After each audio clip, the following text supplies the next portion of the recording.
new follower has joined the fray.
Trollord Games, join the fray.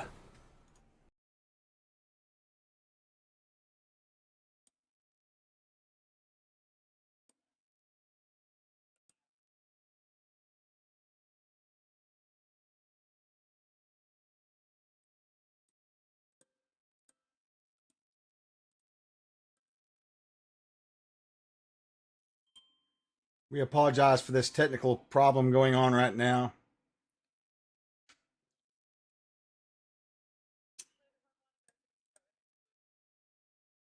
I know, I was like, hey, the boss said, yeah, sure. So, you know.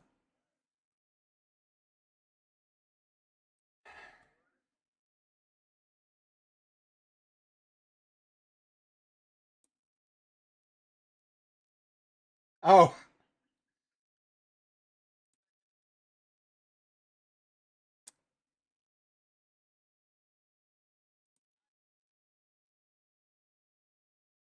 sure. All right. I am Chuck Cumbo. I am with the trolls here. We're going to play some actual played Castles and Crusade for you guys tonight. We do have a giveaway going on. If you want to come on over here to twitch.tv/trollordgames, you can get in on the goodness. We're giving away some codes for the store. You can guys watch this as we journey on down the river, I guess. I don't know where we're going. My character bit the dust, and I had to bring in a new character last time. He is a very quiet fellow. You'll meet him shortly. So, Grace, explain about the boons and all that, would you, for me? Because I don't remember. Well, great. What was that? Jesus Christ. Look.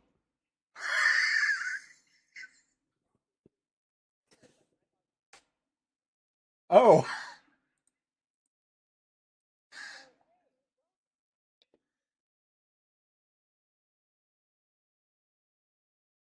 Nah, she's talking. Speak, Grace. I have a meter. It's going up and down. You just hear me? Oh, hold on. Perhaps I should turn on this button here. There we go. Would you like to impact the game?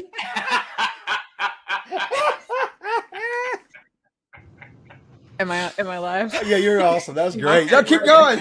Great. I was I'm going to do the whole thing interpretive dance anyway. Hi, would you like to influence the game that we're playing? You can. Well, hey, guess what? You can give us boons or hero potions. If you All want to right, give us a Davis. boon, Hold on. Go ahead, Grace.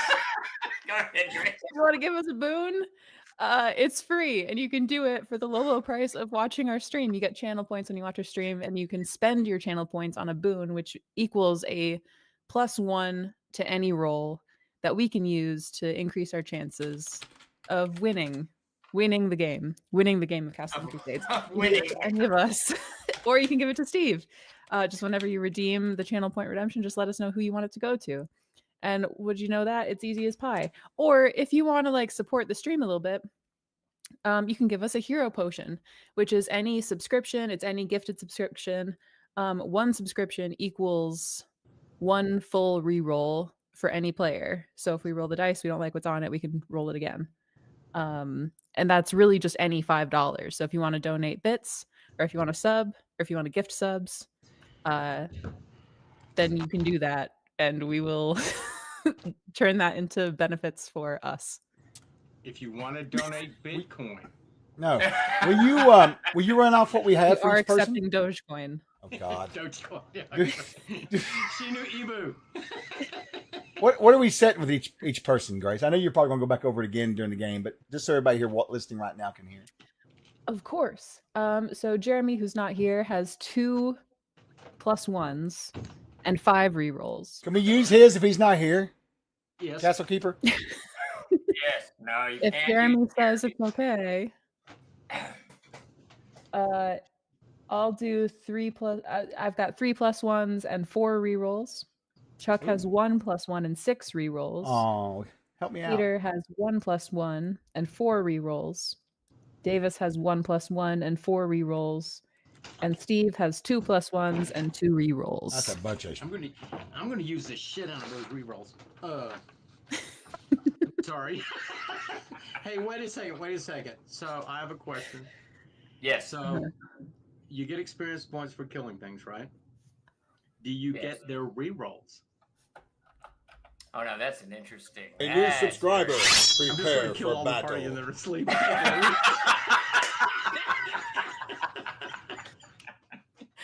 I kind of love it. I think that's great. Yeah. Adds a little flavor, a little tension to the game.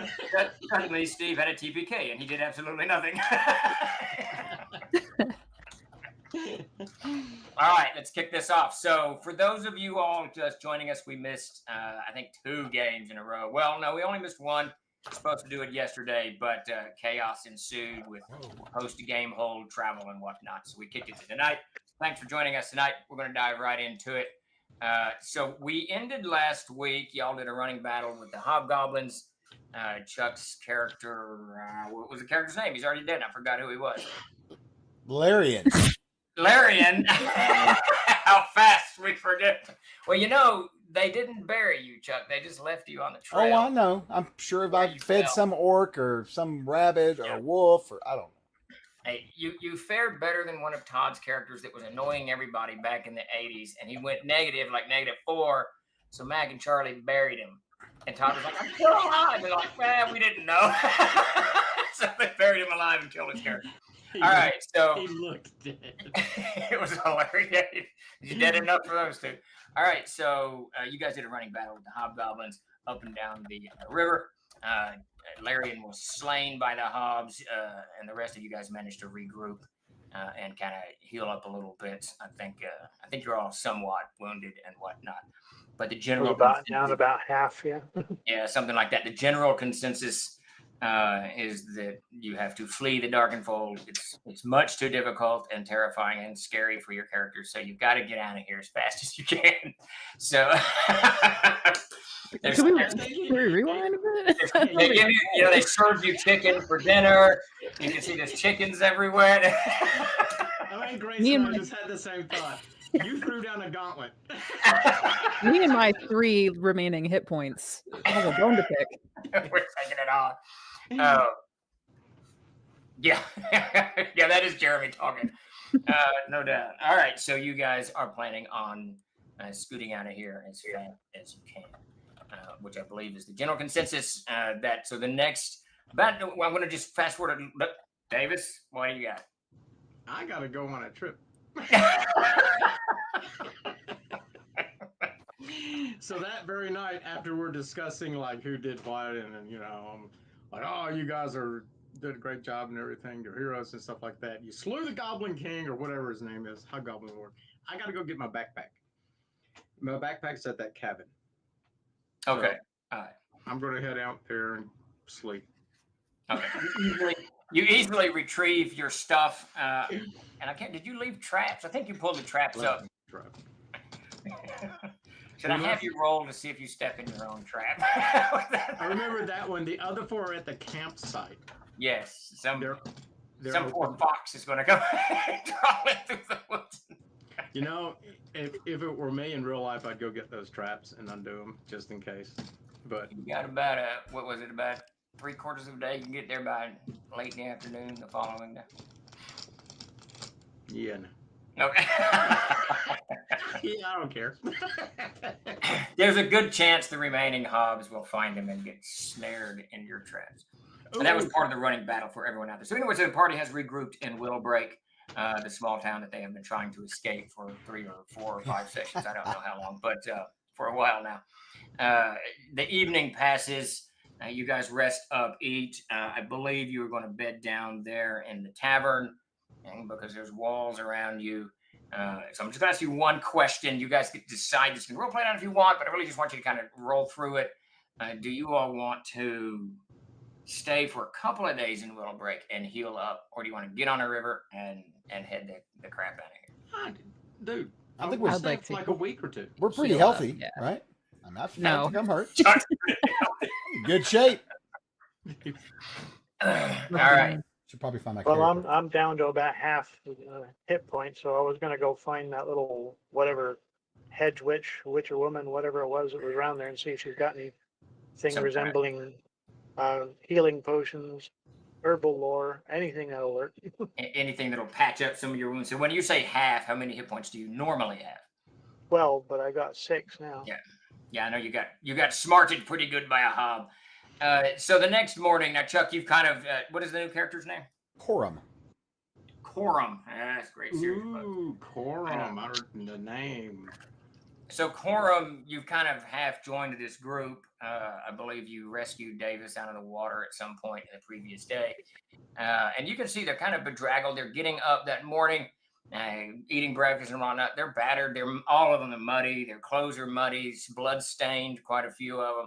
They look a little bit haggard. They've been obviously, running around in the wet woods for a while. Are you going to bestow any gifts upon them, healing wise, or nothing?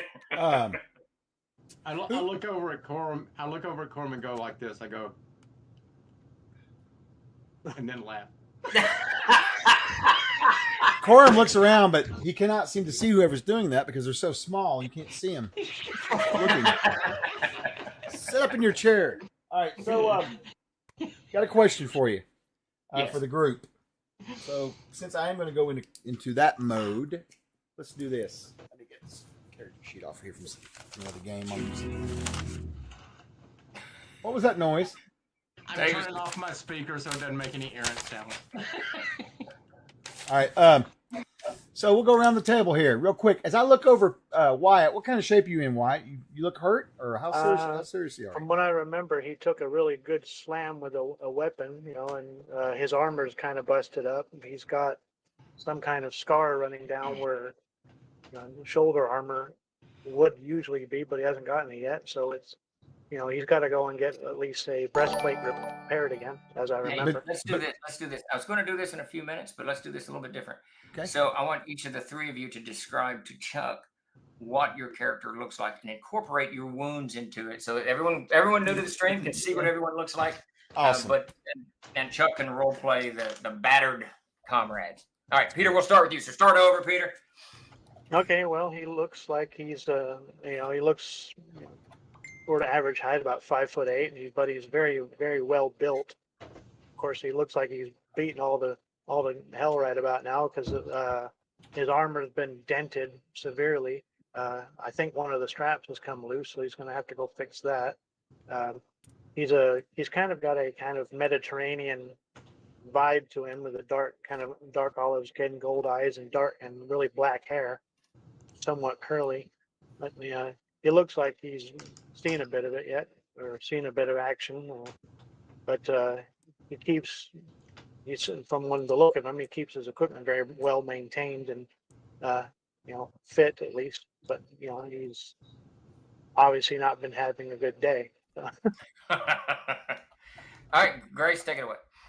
So Ren is very pale, much more pale than she usually is.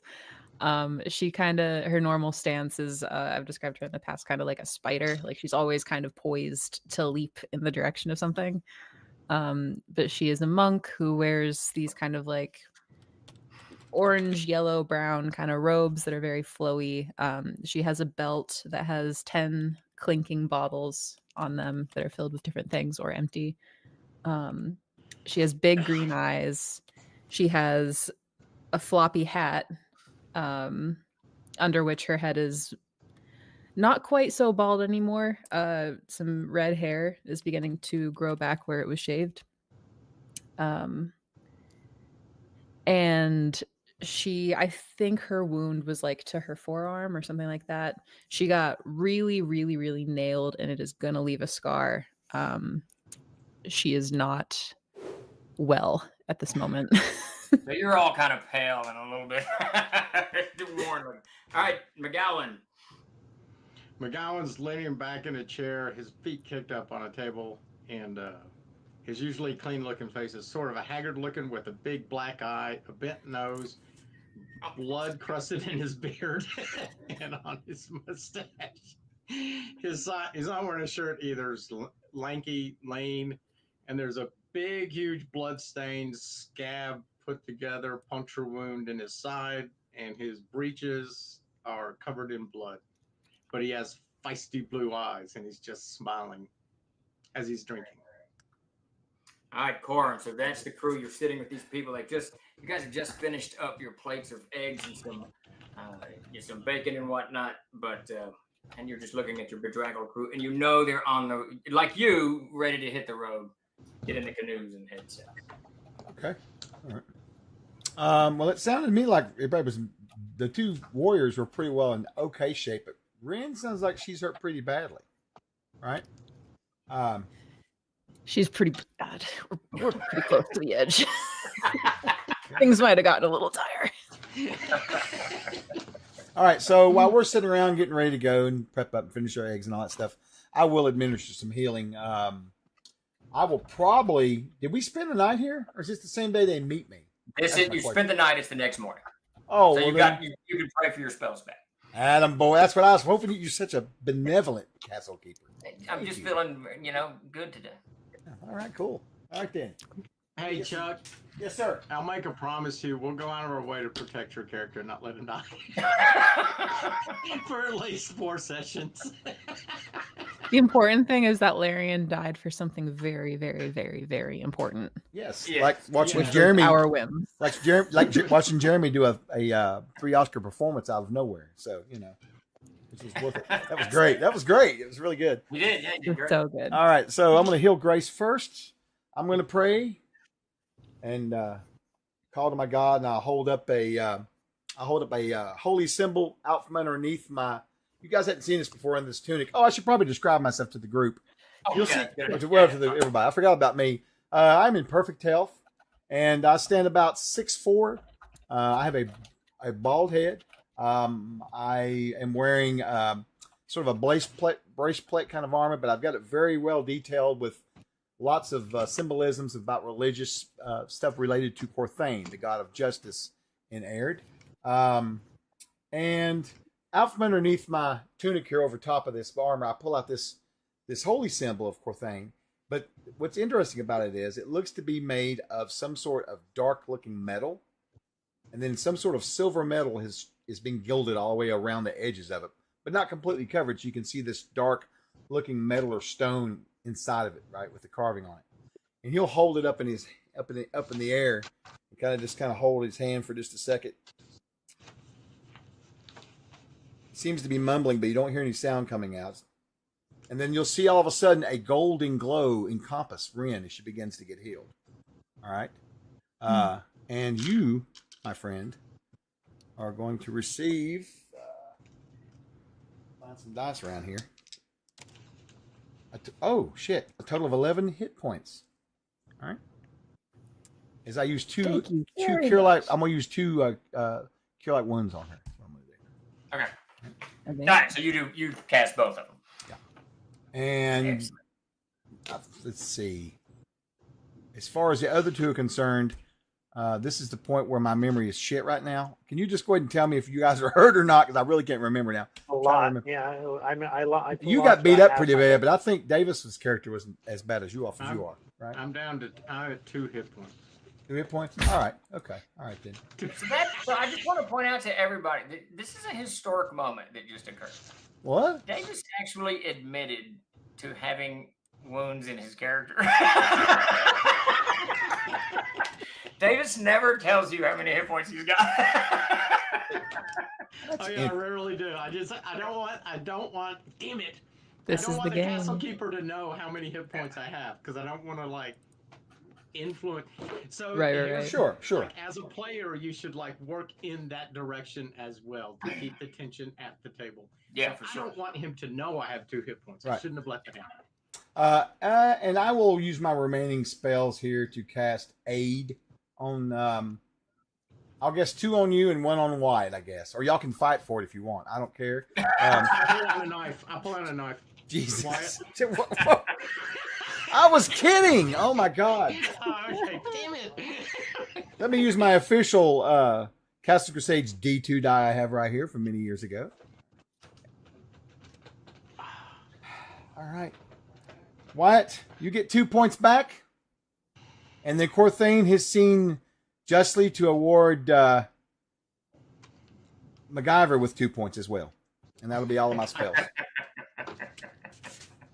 That's all the spells I got till I go sleepy by. Now, we can certainly do some more healing as we travel wherever the hell he's taking us tomorrow. So. Yeah. All right. So, you feel a little bit better. You guys going to hit the road now, or are you going to wait one more day? What's the plan? Honestly, how much money do we have? Oh, for Christ's sake, I Jesus! think you've got a few coins left. Actually, it's I know crazy, everyone else has saved theirs, but you. Right. We have 30 of Larian's coins. What? Hey, no! No, you left that back up the road. It's become treasure for some other creature. No, those two took it. Those two got it. Who did? No. Actually, what happened? The hobgoblins took it, Okay. and then you killed the hobgoblin chief, And took it and back. you got it. That Oh was my the God, y'all treasure. found my Must be what shit? Hobgoblins Or- took off of Larian. Not only that, Larian, we found your 4 fingers. That's right. I remember that. Resurrect. Yeah, I remember.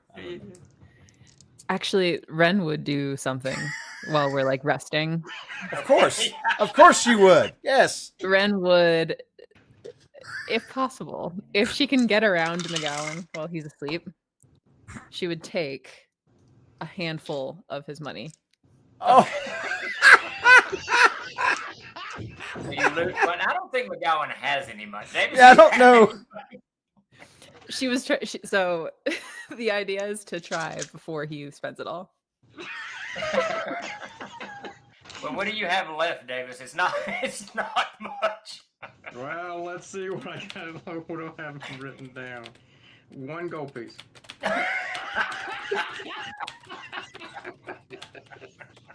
I want to try to steal it. All right, so at the end of the thing, yeah, no, and it's just stuck in my pouch at my side. You're gonna try to rob your comrade. I don't care. It's for a good reason. Yeah.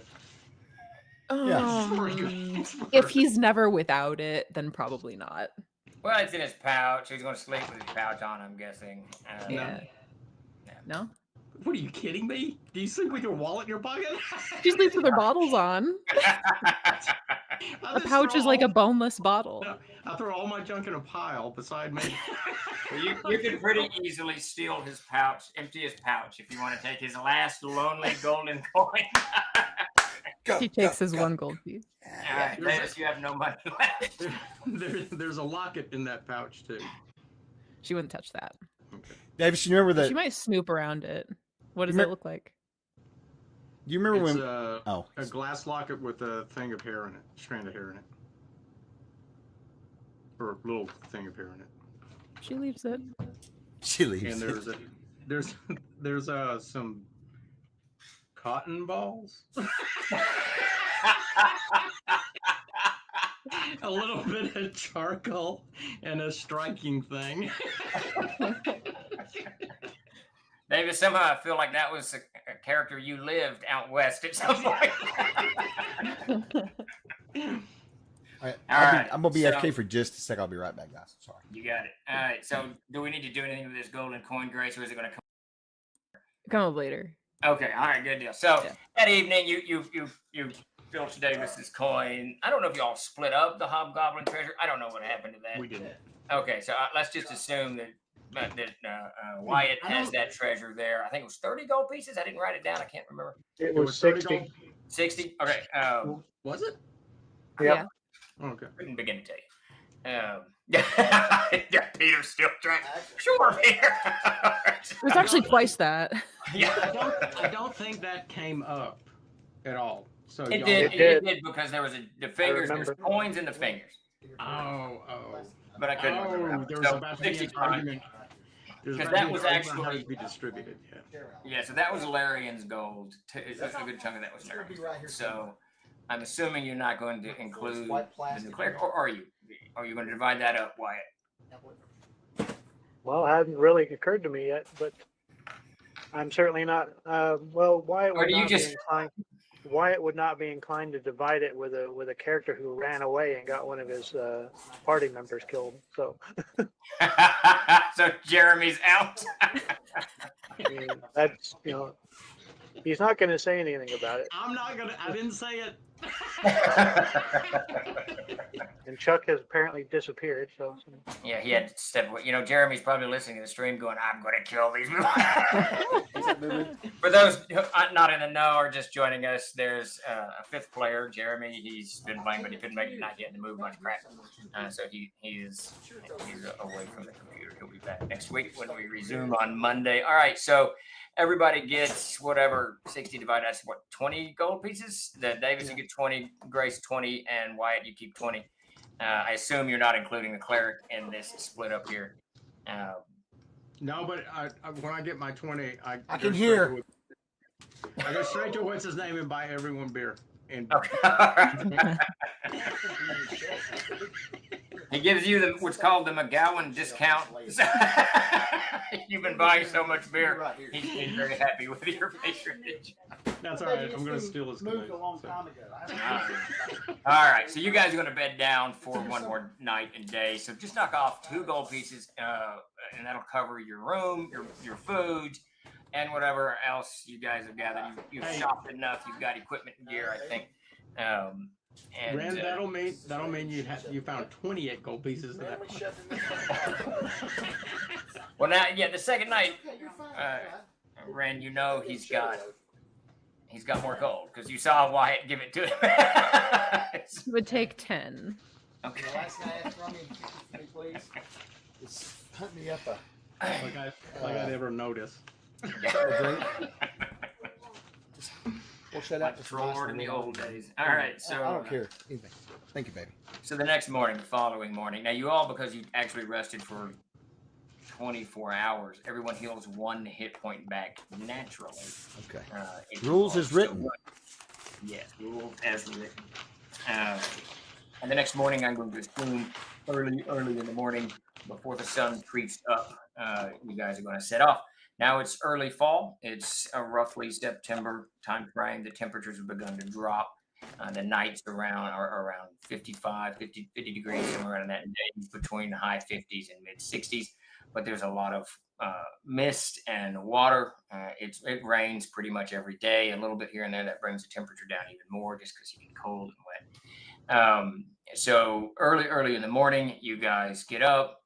One of the bartenders wakes up early per your requests and makes you, a nice big plate of warm cornbread and ham and whatnot. Let you guys get off on a full stomach.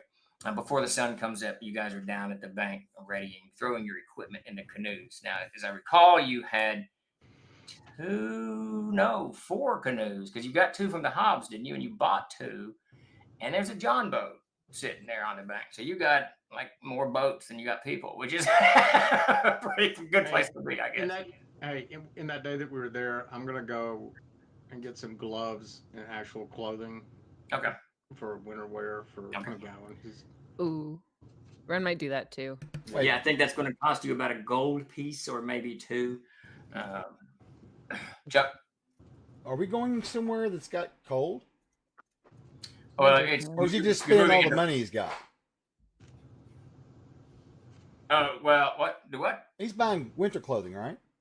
Yes. I just want to make sure I didn't miss something. Or is he just shopping? It is- Fall's it's coming. We're going to be on the water, so I'm going to get some wool. Oh, gloves, okay, some okay. wool, Nope, not a worry. I wool thought I missed shirt, something. wool pants.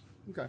Yeah, I already picked up all that stuff the other day. So So you've got when you get down to the shore, you've got DM Center. You are correct. You've got several choices in front of you. You got 3 canoes that you took on 2. I think 3 that you took from the Hobgoblins, and these easily can hold 4 of you without too much effort. But they're rough. They're really barks. They're carved from trees, so they're not super. They're not super stable platforms to get into. They don't have seats, so you're going to have to be on your knees or sitting on your butt. And for any of you who've been in canoes, water's going to splash over the sides, and so whatever's on the bottom of the canoe. Now, the 2 canoes that you purchased are actual canoes, and they each seat 3, and you have 3 seats that you can sit on too, and keep at least your bone dry as you're as you're going south. And these are relatively stable, but they're battered. They've seen a lot of use. So they've got a little bit of just wear and tear to it, on the keels and whatnot, and maybe a little leakage here and there. And then your John boat's in pretty good shape, but it's not. You probably could fit all 4 of you, maybe 5 of you in there. Are there any there's no halflings in the group, right? Everybody is a human. Right. Yeah, everybody's a human in this party. I don't think there's any elves or anything. Yeah, John boat. Yeah, you could. It would be tough to put all 5 of you in there comfortably. So what's the plan? What's your distribution on these canoes? I want to be very clear. The sun hasn't come up. It's still dark. You've got this hazy blue in the sky. There's a thick mist hanging over the Powder River in front of you. You can hear the water's moving relatively quickly, but it's placid. It's deep and just moving along with few ripples or bumps bothering its surface. You cannot see the far shore of the Powder River. I think we should leave behind the hobgoblin canoes and take the nice ones. Personally. Okay. take the ones we bought and leave the rest. Just take what we need. We have 5 people, right? So we do 2, 2, 1. Take 4 canoes. Okay. And then I'll take the 2 bark canoes. So, And I've got a plan. Don't worry, I've got a plan. of course. So, but I need to buy a few more things before we leave. And ads. I want to get an ads.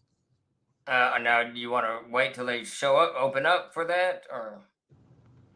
Well, it's misty. Sun's not going anywhere until tonight. We can wait a few hours for the misty. If Jeremy were here, he would already be in a canoe. I mean, what's the hurry? I mean, There's this pathological need to get out of the darkened world. I think there's this. Yeah. All right, so McGowan has all right, suggested. so let's role choose play a this out. party. I don't care what you guys do. I'm here to tell what happens when you react. So, all right. Ren, Wyatt, Corwin. I don't think we should get on the river with the mist as high. We wait till the mist burns No. off so that we can see more clearly. Traveling on the river with mist is just not a really good idea. So let's wait till the mist goes up. It'll give me time to buy an adze and some firewood. That sounds fine. Do you think we'll encounter anything on the river? I'm 100% sure.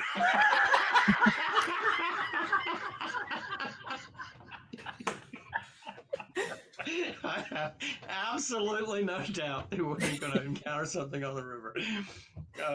In that case, absolutely. Okay, let's Wait. get life. Wait, let's get life preservers. Do they have life preservers? I'm gonna get a big catfish and get its bladder and like blow it up. All right, so you guys go back to the tavern then, I assume. I said I was going to go look for that little hedge witch lady, whatever she was. She's north of town. She's several miles north of town. Oh, well, I can't go that far. I will go up to, when I hear Wyatt say that, I will go up to him and ask him,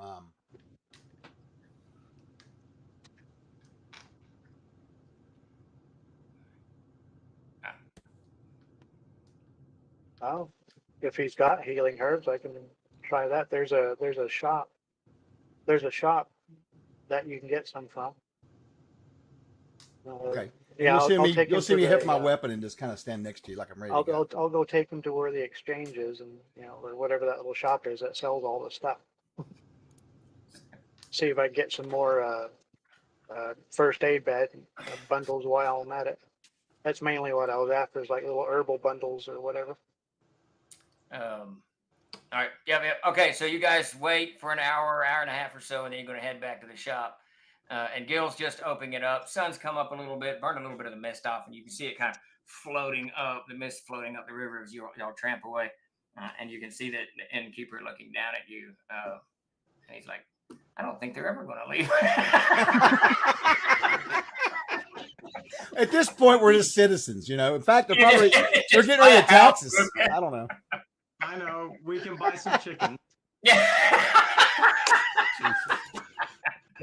All right. So all I want, and then we can hit the road, is I want to buy some nails, some really big nails and spikes, a hammer. No, I don't need a hammer. Does anyone have a mallet or anything, like a war hammer?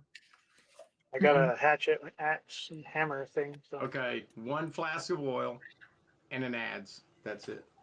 Davis. There's any number of backpacks in the Adventurers Backpack that you could buy.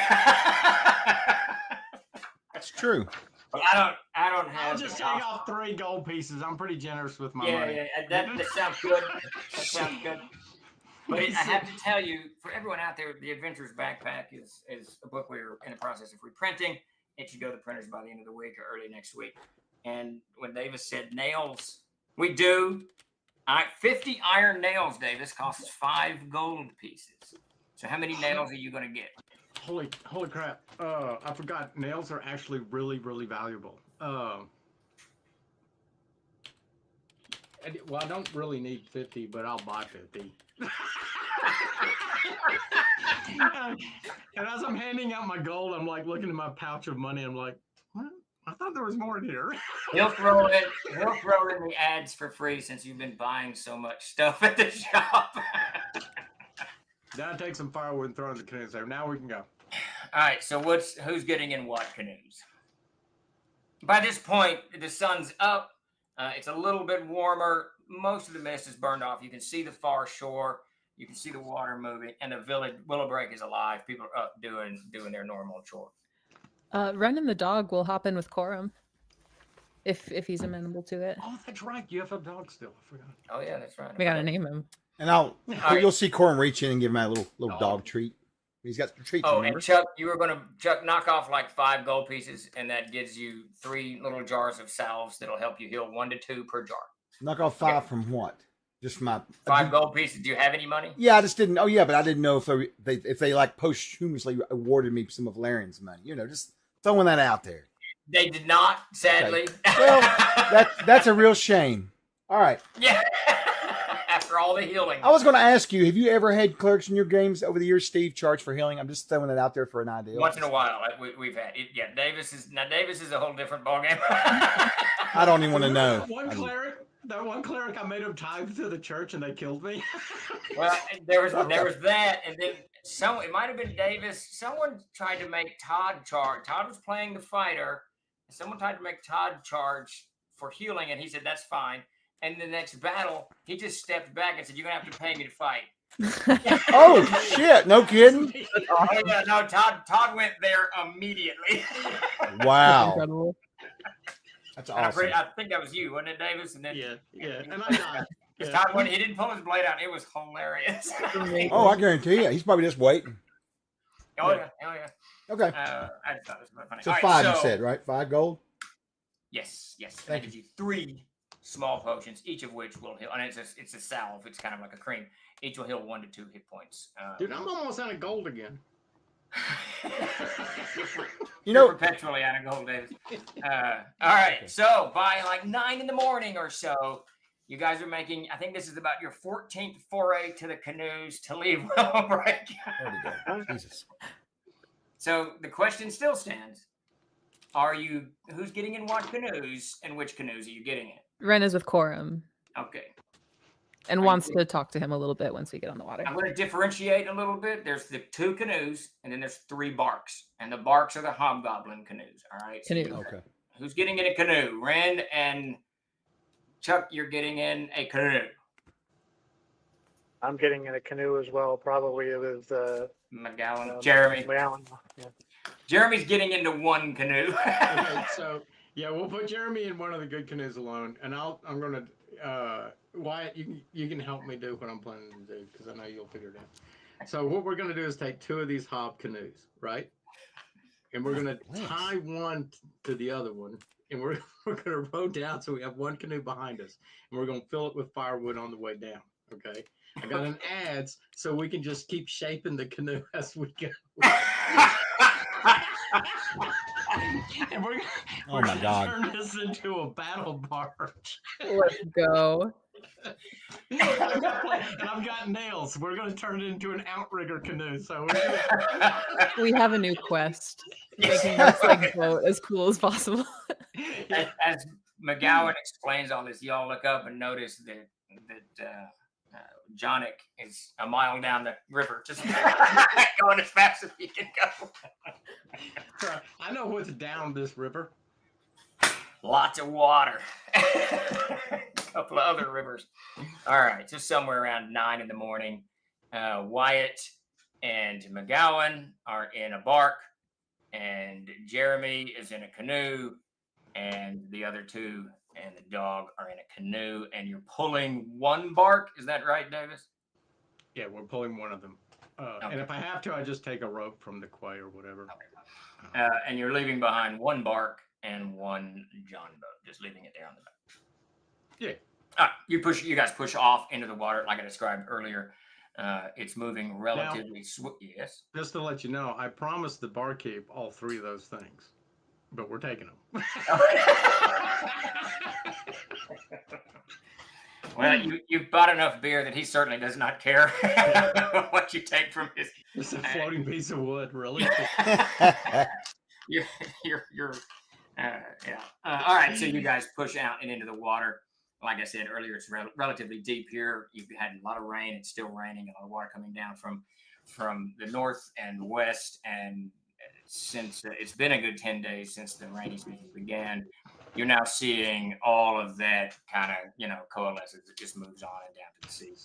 So you guys push off and into the water, and immediately, without much effort, your speed is pretty stout. I mean, it's going. And now the canoe is well made. It handles the water easily, so you guys can navigate it. Who's doing the steering? Meaning, who's in the back? Both of you get in the back. No, I'll indicate to you, Grace, that I'm strong. You take care of it. I'm worried about the dog hopping out. She says, "Actually, I have some questions for you. So you might want your hands free." I'll scoot back a little bit from you, just a little bit, and I'll smile and say, And she'll take the spot on the steering. Okay, so Ren is going to steer. Davis, I assume McGowan is steering, or is White steering the bark? Well, I'm actually fairly buff, so I could hold a rickety boat together pretty well. So. Yeah, if you're willing to, no, I stand in the prow and I'm just making plans. I'll take the adze and like test down on the thing a little bit, go through the nails, look for the longest nails. Okay. All right. Now, just to let everybody know, and I'm sure that some of you know this, the person in the front of the canoe also helps. So you can. No, the river's doing all the work. I'm not doing it. All right. So, last question before we get into the description of what of the country that you're fixing to pass through. Chuck, I just need to know, and I need you guys all. I'm going to ask you, each of you. I need a very precise description of what you are wearing and how much of it. So, Chuck, what are you wearing? I'm naked. This is There your, you go. it's your game. Hey, it's your game, bro. I'm naked. I've had everything shipped. No, I need a different boat, please. no, I'm not Chip Grace. You're hilarious. Oh my god. Please, Chip, please. I'll be wearing traveling clothes, but I will have sort of a very thin leather jerkin underneath them. But nothing heavy enough to weigh me down or whatever. Just give me a little bit of protection. I'll put myself down for an AC of 11 with that on. Okay. Okay. Do you have a cloak on? Me? No, I've got Yeah. all that stuff pretty much wrapped up and bundled up for traveling on the water. What kind of boots do you have on? Jesus Lord. Let me look here. This guy. Granular. Do you have a quiver, and what's on your weapons belt? Oh, you're not talking to me. I am talking to you. I need to know what's physically on your body so that when the Okay. canoe flips, I mean, if the canoe No, flips. totally get it. Ah! No problem. It looks like right now that's physically on my body is going to be I've got some looks like it's got some soft leather jerkin I guess they're boots, more like shoes, I guess. I don't know what you want to call that, but they're not full boots. And then I'm wearing a leather jerkin pants and shirt, just sort of like a protective thing, with clothes over top of it. No helmet, just my bald head. And probably at this point, since I've put all the rest of the stuff up and packed it for travel, the only thing else would be maybe my holy symbol that's hanging around my neck. Okay. All right. Peter. So, from what I remember, I can't really wear the breastplate at the moment since what you described that they cut through the strap. So I haven't had a chance to repair it. So that's probably sitting in front of me. But everything else, arm guards, the long gambeson he's usually wearing, that's what he's got. And the gambeson kind of comes with a hood that flips up. Okay. And are the arm guards metal or leather? They were both metal. Okay. All right. And the only other thing you would have was the shield that's like almost strapped to his arm because it's about that big, and he's reshaped it to something about that long and probably about that wide. Okay. But that's like a buckler, right? Yeah, it's a what they call it. He's made it in something that looks a bit like an arming shield. It's about that long and probably about that wide. Okay. But you're wearing that while you're steering the canoe. Yeah. Okay. All right, Ren. Oh, wait. Weapons belt. And do you have a quiver? I don't have a quiver. No, I've got the two-handed, the long blade is probably lying in the bed of the boat, but the shorter blade will be at his side. Okay. All right. Ren. She wears flowy. There's no cloak, but her clothes are pretty like drapey and flowy. She's wearing hide boots, like leather kind of boots. And her belt of bottles, and the hobgoblin glaive and her hook sword are kind of in the bottom of the canoe. She's not carrying her backpack. One thing about Ren, she knows how to float, but she does not know how to swim. Oh, that's horrible. All she can do is float. That's all she knows how to do. She can float on her back. But she's not wearing rope. It's looking rougher and rougher. Davis McGowan. Wool socks, wool pants, wool shirt. The belt, I have my dagger and my pouch with the locket and fire starting equipment. That's it. Okay. Everything else is piled in the thing. I left my shield. I don't have a spear. Damn it. And I will give Jeremy a pass. I'm not going to drown his character while he's not at the table, so we're not going to worry about what Jeremy has. He may show up with 4 drowned comrades. Nobody's going to drown. There's no way the dice could go against you guys. Lord, no. It never had. All right, so you guys push off into the water. Very, very quickly, you learn, as described, the current here is pretty swift. Water's pretty placid. The river is about 150 feet wide on average. It gets a little wider occasionally, narrows occasionally. and it snakes in broad terms. So it doesn't do like that oxbow stuff. It just kind of does these broad. So you can see, pretty far. By 10 in the morning, the mist is mostly burned off. It's warmed up to about 60 degrees. You got a little bit of your damp from the mist in the morning, and just splashing your legs as the paddle goes back and forth across the canoe there. So you're getting a little bit wet, a little bit damp, but it's nothing. It's nothing terrible, and the temperature is not so bad that it is in any way disconcerting. But by about an hour on the road, Davis, you realize, or McGowan and Wyatt, you guys realize that Ren and Corum and Jeremy are a good half a mile ahead of you and just moving at a pretty good clip. The barks just aren't able to keep up with the keels on the other canoes, and you're dragging a canoe with some wood in it that you it's just dragging you a little bit. Wyatt, do you need some help? Well, I think the most helpful thing I can do is cut this extra canoe off. Oh,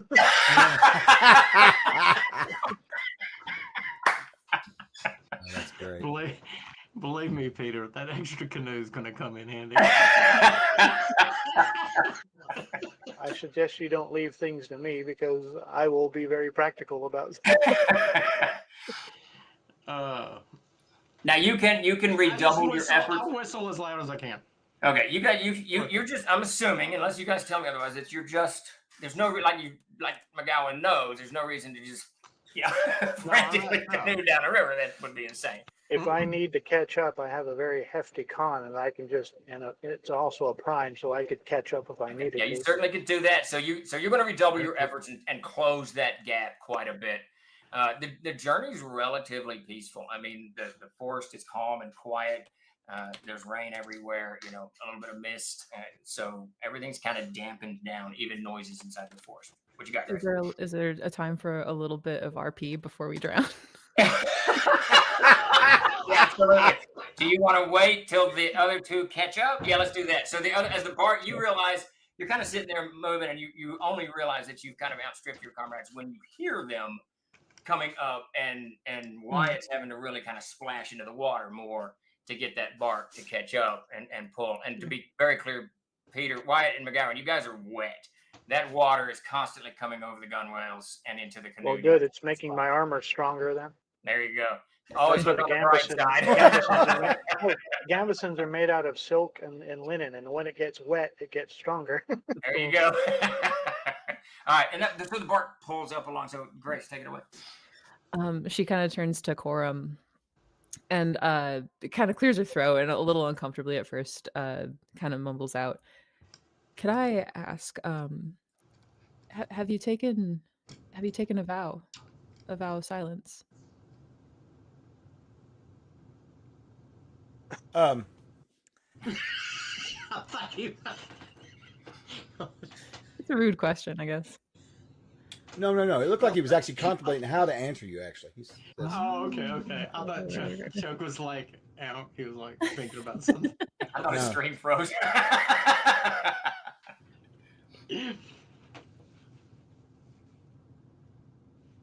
While they're in there, I nodded at you. I said, So did I once. How is it going for you?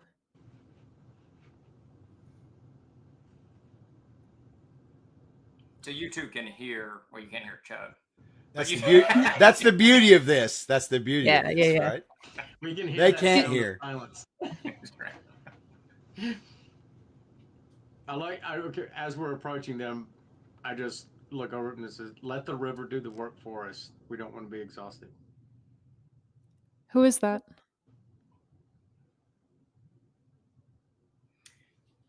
I give you a real shocked look, right? And then he'll kind of hold Is up that his the symbol he'll hold up that his you holy were- symbol. Yeah. Who is that? Oh God. How to answer that question? Okay. I was not prepared for this. Okay. On her face is a look of very curiosity, like really sincere. Just Okay. for the stream out there, Corthane is a very unusual god for people to worship. Go ahead, Chuck. No, in fact, give me just a second while I'm doing this and explain to the audience what's going on with this.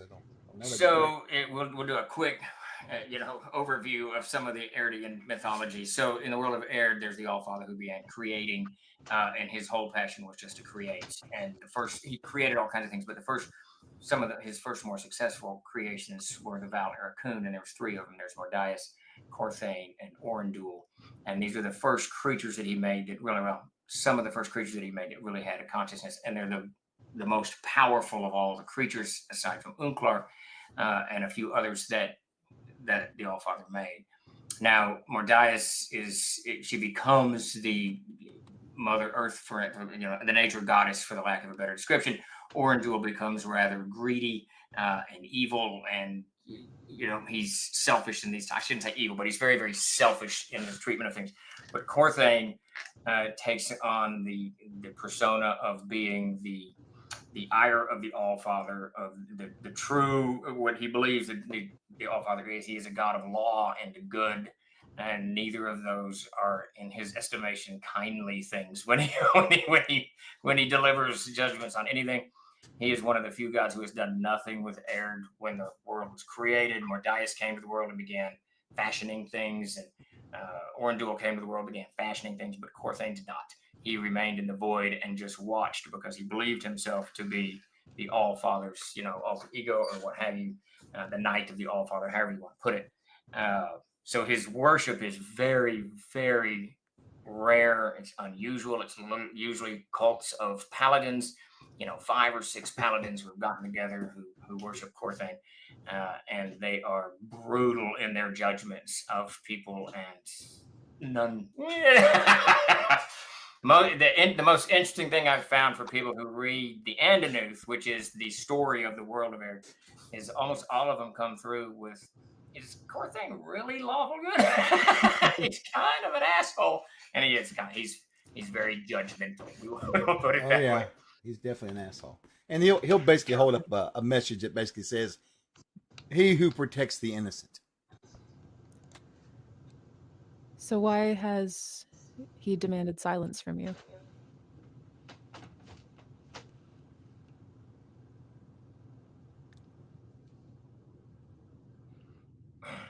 Oh. I'll indicate that this is a choice of my own, not his. Some other reason that has nothing to do with Corthane. Idolater. You watch it. Anyway. The banks are just sliding by. Yeah, along with the insults from the other canoes it rides. But anyway. The bark comes by, hurls a few insults, keeps going.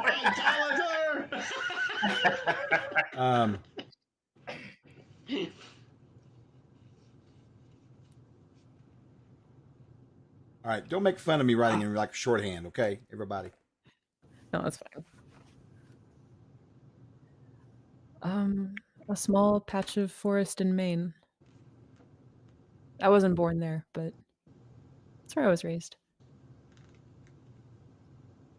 It was a secluded sort of place. None of us spoke either. And I'll indicate with a smile that I understand as I reach over and pat the dog on the head and give it another treat.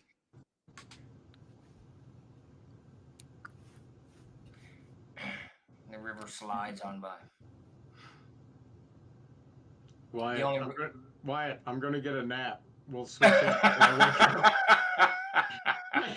I get my blanket wrapped up and go to sleep. Wrapped up? Oh no. Leave me alone, Wolf. I'm gonna die. You soak up the water in the bottom of the bark, Davis, as you stretch out. It's all wool. It'll be fine. You're golden. You guys push on down the river. It's going to be cannoli by the time we get there. Somewhere around mid-morning, between 10 and 11. No, Ren, you're pretty relaxed, and I mean it's pretty easy going, right? I mean you're just really kind of steering the canoe to the left and the right. It gets choppy a little bit, but nothing that's untoward. Now, Wyatt, it's not the same for you. You're having to work it. You're having to keep up. You're having to paddle a little bit more. You're dragging with your boat, and your bark just isn't. It was carved out of a tree 2 days ago. So it's really not it's not in great tip-top shape. So you're working by 11 or so, you've worked up a pretty good sweat, and you can feel your con kind of wearing by. And at this point, you're about an hour, maybe an hour and a half out. At this point, you guys, you hear who's in the front. Chuck, Corum is in the front, and McGowan's in the front, or McGowan's sound asleep, but Corum, you hear it first. You can hear kind of the splashing of water in front of you, the churning of water and down, and further down, maybe half a mile or so, you can see this thicker mist hanging over the river, where it's clearly turned up. And I'll just sort of, motion to Wyatt and back at Ren and just kind of point up ahead so they can draw their attention to it. How far is there any on either side of the river? Are there any clear spots on the shore? Yeah, so on the left bank, which is the Powder River Country, Perth Timberland, I think it's called. On the left bank, it's pretty open. You've got reeds growing into the shore a little bit there, somewhat died off as fall settles in, and the trees there are kind of sprawled out, into the distance. Now on the right is the Darkenfold proper. Mm-hmm. It's a little bit more rocky. You can see these outcrops sticking here and there, trees all over the place. Some of them older, some of them kind of wrapped around each other. It's a mangled mess.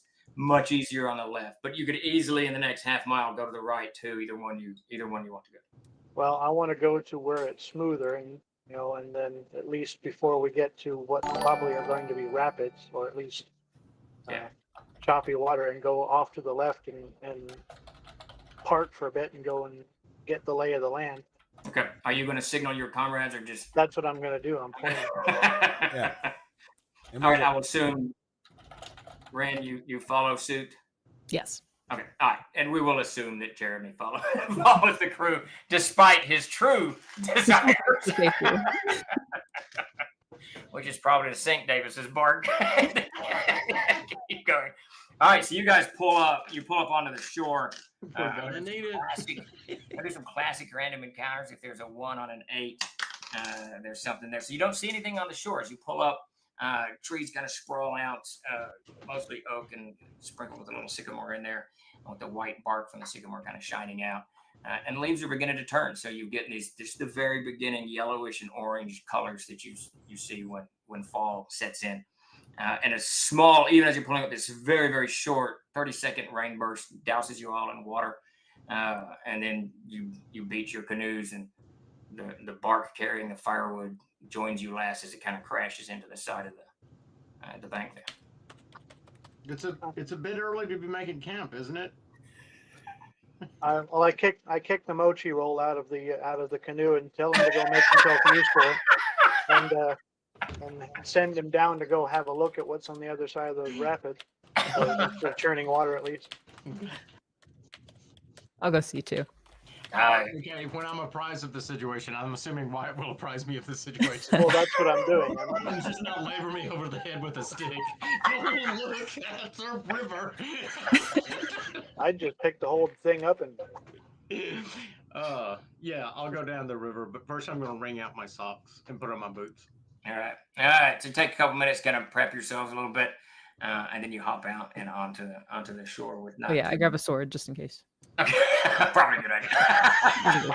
And the glaive. Why not? She'll use the glaive as a walking stick because her legs are sore, and she has a hook sword at her hip. All right. When McGowan sees her pick up the glaive, I'm like, I'll pick up my sword. Oh, I'm so sorry. Can I ask a point of order question? Yes. The mechanics thing. The glaive is a pole arm. Yes. Yep. Okay, cool. I just wanted to make sure she could use it. It's an awesome. Yeah. And Grace, well, this is Steve's table. Steve, how do you handle glaives at your table, reach and all that? So a glaive really is a slashing weapon.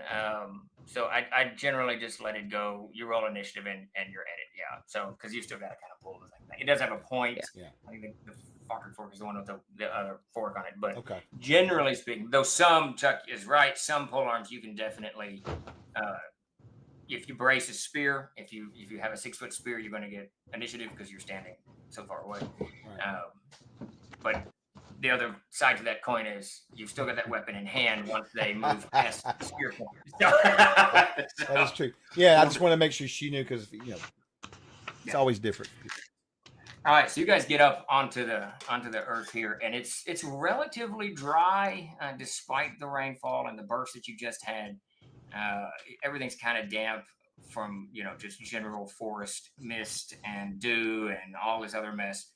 But the leaves haven't begun to fall, so you get a lot of the rain has been guided. So as you kind of move up into it, the Perth here's got pretty thick underbrush, but it's easy to navigate. It's not like blackberry bushes and all that crap. It's really just kind of ferns, deeper grasses, stuff like that. So you kind of move up and weave your way into the Perth relatively easily.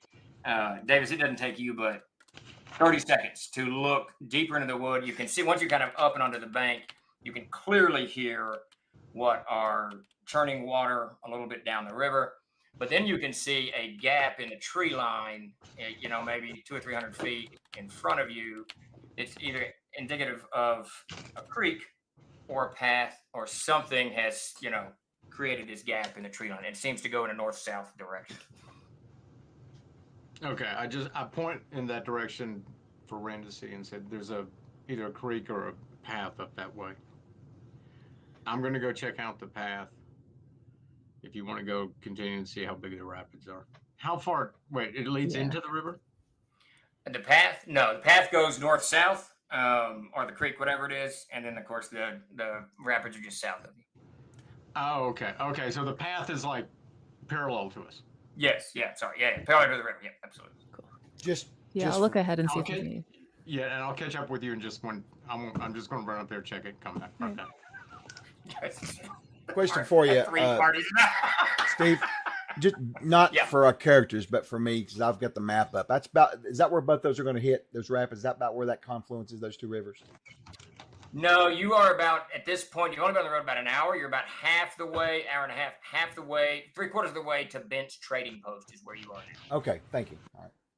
And just to let everybody know, I'm trying to not freewheel everything and use Castle Crusades a little bit more.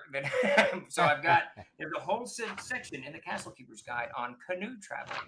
So on a good day, you could move, and this would be a good day, had you not waited all morning to get some firewood. You can do a good 60 miles in the canoe. And this is with very little effort. This is just, moving along. So you guys can expect, even with the delay and the barks, 40, 45 miles, 50 miles, something like that. Pretty easy. So you can get close to Jeremy's dream, depending on how easy it is for me to, things that, treasure hunting that you do. Sure. Is our destination visible on the map that's on stream right now? Yeah, so just to let everybody know, if they move without incident, they could get to Thompson's Point a little bit after nightfall, which is not quite to their goal of Haverstraw, which is I'm looking at a different map. Am I? Yeah, I'm using Peter's. Yeah, no, it's all good. I got an old Darkenfall map Peter did, and I didn't know but you do, so everybody can see what I'm saying there, right? I think so. You can see Thompson's Point. Yes. Good.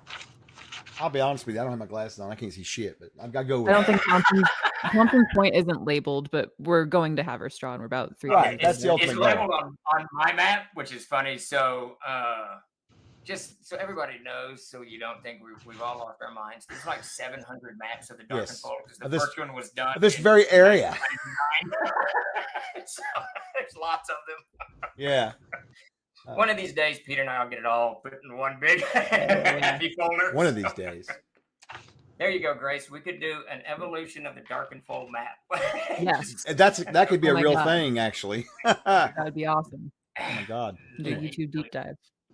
Okay, but Chuck actually has Thompson's Point circled there in red. That is Thompson's Point. All right, Cool. does that? Chuck, do you want me to give you this? Sure, I can add it to the other 5,000. It's no problem. I would like to have it though. Send it on over. Okay. Hey, Kent, speaking of, if you want to use the rules, we can actually, since Grace is carrying a glaive and it has reach, we have a perfect time to use some rules from the Arms and Armory. Oh, Oh, now you're talking. Okay. So Grace, be aware when you're using the glaive, right? Yeah. If you have reach, you win initiative, and you successfully attack someone, they cannot close the distance and attack you the next round. Right. They have to win initiative to get to you. You Yes. can keep them at bay and hit them. And I always win initiative. No. No. If you lose initiative, they can close. Oh, I And- don't If you- automatically win initiative. Yeah, It's if I yeah. win. If Funny you win story. initiative. Funny story about that. I was going to go ahead and get some copies of that because I still haven't ordered from the store, and I waited to the last day, and we freaking sold out at Gamehole Con. That'll learn you. So it was a good Chuck, thing. I put the map that I'm using in our discussion. If you want to swap that out so people can see a little bit better where everybody's going. And what we're going to do, I feel like we haven't got a good rhythm tonight, which is okay. This happens. It's been a little bit since we've game. But we're going to take a 3-minute bathroom break and then get back in here. Okay. To have Hell it. yeah. That sound good, everybody? That sounds Hey, good. is anyone going to order me a pineapple pizza? I mean, I'll order you one if you want one. You want one? They can't deliver it here. Oh yeah, I There's forgot where you live now. literally- How you gonna get a pizza there? Yeah, you can't get one there. You can't. Nothing gets delivered out here. I ordered something from Amazon that said 2-day ship. It took 9 days to get here. I was like, That's- what? I believe it.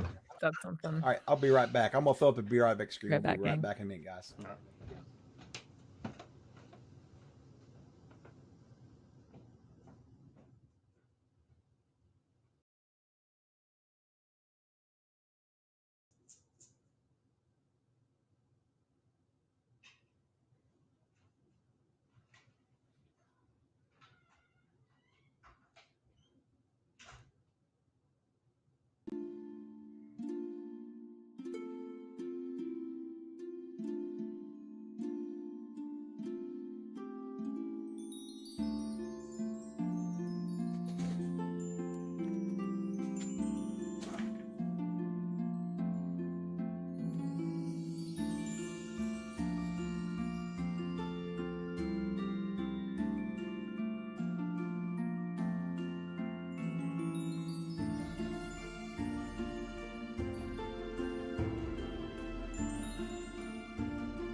Yeah,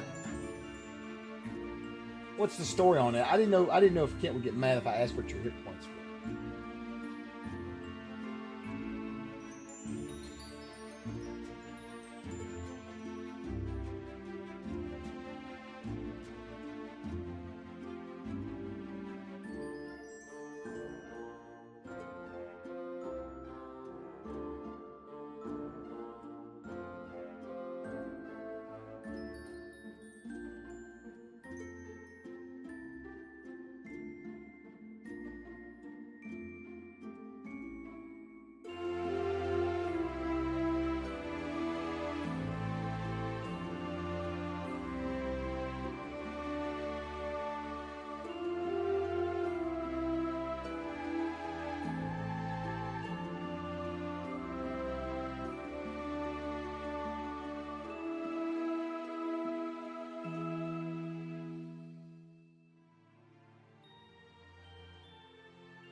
All right, We're back.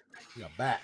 All right, so we left Ren and McGowan on the bank and the rest of the party in the barks and canoes, waiting for the scouting trip to return. All right, yes. So I was going to add to that. I was going to go with them. Okay, all right. So you move up. Wyatt, you're staying with the canoes and whatnots?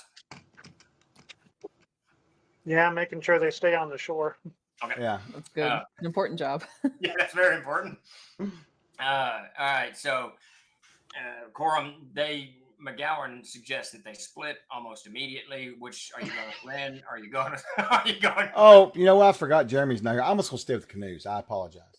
It just goes back to the canoe. Yeah. I forgot about that. I wouldn't leave Wyatt alone. It's not like we're running like in different directions. We're just going out to the road to look and then coming back. No problem. Chuck's having Larry and PTSD. He remembers you two abandoning him earlier. Yeah, you damn right. You're not wrong. Wait a second. We abandoned no one. Those two abandoned no one especially. They stayed with everyone. You guys ran. It's true. It is true. It's true. Ren and Wyatt were spot on. I'm going to give them that. All right, KevCon wins the comments. He says Wyatt accidentally looses the firewood canoe down. Oh no! What a bummer. It has occurred to me. So. All right, That's so a McGowan, really good reason. we'll do you first. You move, it's just 200, 300 feet or so as you move up, and you very quickly realize that it's not a creek. It's a very well-beaten path that meanders through the woods here. It's not very wide. It's a couple of feet wide, but it's not, and you're not a ranger or anything like that, but you are barbarians. We have primeval sense. It's not an animal track. It's definitely a track that some type of humanoid uses. Not big enough for carts. You don't see any sign of animal use like mules or whatever, but a footpath through the forest. Okay, I just go back. Okay, and Ren, you move just 2,000 feet or so to these rapids. You get about probably 1,000 feet down, and you can see a small open area on the bank. that slides down. It's a mudslide that goes down into the water, and it's trampled all over the bank here. Stuff has been pushed back, and you can see this path that kind of winds comes out of the river about 1,000 feet up from the rapids, and then it goes off south, following parallel to the river, and right next to it, within 30, 40 feet of the river itself. You keep going. You get onto that path, or you keep weaving through the woods. What are you gonna do? I'll wait for McGowan Okay, and then go. 2 minutes later, whatever, McGowan comes trotting up with knowledge of the path. Are you both going to get on that path, or? No, Ren, there's a path that goes on the road. Let's check the water to see if it's rapids or what. Okay, so Davis, she's standing on another path. She's standing on the edge of another path. Okay. And you can see on the bank of the river, it's all flattened out, and there's a boat ramp, but a mud slick that goes into the water, and then this path that kind of goes around. So what is the bubbly water that we saw earlier, or whatever? You're not quite there yet. You're gonna have to go back another 1,000 feet or so down the bank of the river. So it shouldn't take more than a couple minutes. But are you going to do that on this path, this second path that's been discovered, or are you going to kind of get into the woods and follow underneath the trees more? No, I'm going to get on the. We should On the stay path. close to the river. Yeah, stay close. Yeah. It's easy, and it doesn't take you but a minute or two to start realizing that this path and that boat ramp is probably a portage path to take you around these rapids. And as you get up to the rapids, you can see if the river wasn't so deep, this would be a problem. Right now, you can just see it's about 200 feet across. There's rocks sticking out here and there that's creating this kind of bubbly froth, but there's large gaps between them. But you can also see kind of eddies and currents moving. So there's a lot of shit going on underneath the water here. It's navigable for sure, but both of you just looking at it know that it would be easy. Stream just ended. Yeah, it didn't end. It must have had some sort of internet thing. Froze. Yeah, it froze. That's the AWS I was talking about. Yep. Yeah, probably. No, absolutely. I believe it 100%. That was driving me nuts on last It Wednesday. is a huge part of the country is run by that. Yeah. I mean, the whole town of Midland is Yeah. yeah. Mhm. We need President Taft to come back. The trust buster. We All right, need are we live? That was too political for our stream. Moving right along before we get Moving along Alright. up the river. That's good. So yeah, she would turn to McGowan and be like, "Would it be prudent to maybe grab the canoes and kind of drag them up this way, and then maybe try to just drag them around the bit with the rocks?" Yeah, I think so. I don't want to chance probably you'd have to physically pick them up, carry them onto the other end, and then get back in the river. it. Yeah, yeah. that. We can put back in the river later. I'm Okay. gonna be honest. I can't swim, so it would be a This really is why it would be I a day stopped. ruiner if we sank here. What? My God, he looks at her and saying, "Wait, you can't swim?" I learned how to float on my back, but all I had growing up was a pond. There was just a pond. It wasn't enough to swim in, but We're headed to the sea. I'm gonna have to learn to swim. We'll have to remedy that. That might be an issue in the future. I didn't figure I was gonna be in the depths of the sea. I thought I'd It's just fine. stand on the shore, stand on the It's- sand. It's just the water. It's nothing. It's like air. Except you can't breathe it. You just have to move. You have to move with it. All right. Yeah. Well, I think porting around this point would be the wiser. All right, It let's go back takes home. it takes about an hour to go back up. Wyatt needs something to do anyway. Johnny has been nothing but a toe in the water this whole trip. So let's make a He's already exhausted and tired. He was ahead of it. He was like a mile ahead of us, just getting down the thing. Let's make him work some more. So you guys fall back to your canoes. I assume impart this knowledge to everybody. Down to the boat ramp, pull the canoes up. Now, it's going to take you about 30, 40 minutes to do all of this and cross, use the portage to get south of the rapids here. But keeping that bark canoe means someone's going to have to go all the 2,000 feet there, drop off, and then two people got to go back and get it. The wood canoe. Yeah, that's fine. Okay, so it'll take about an hour then, as opposed to 45 minutes to port around all of this mess and get yourselves back and comfortably in the mist bay. By this point, I assume you just eat lunch and then get back in the water around noon. Or do you eat on the water? Actually, you could eat on the water pretty easily. Eat on Or I that. can make a sandwich or something. Yeah, well, after we get the canoes ported around, we'll just stop and eat, I guess. Okay.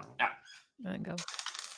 Day warms up a little bit. Sun has now burned all of the mist off, and you get blue sky, which is pretty unusual this time of year, and it looks like it's going to hold for at least 3 or 4 hours. Sometime 12:30, give or take, you guys are back in the canoes and moving on south and down the river, and it's just even more pleasant now. Swift current, deep water, pretty placid, and you guys start moving pretty rapidly. Somewhere around 2 or so, as the banks are just sliding by, the forest on your right, which is the Bolon drops of the Darken Fold, it gets thicker and darker and nastier. It's just a mess, and you can see this constant feeder streams kind of tumbling off and into the water. At one point, as you're moving pretty quickly, you see a dwarf standing next to one of these streams. He's got a huge, monstrous backpack leaning against a tree. He's holding a pan in one hand.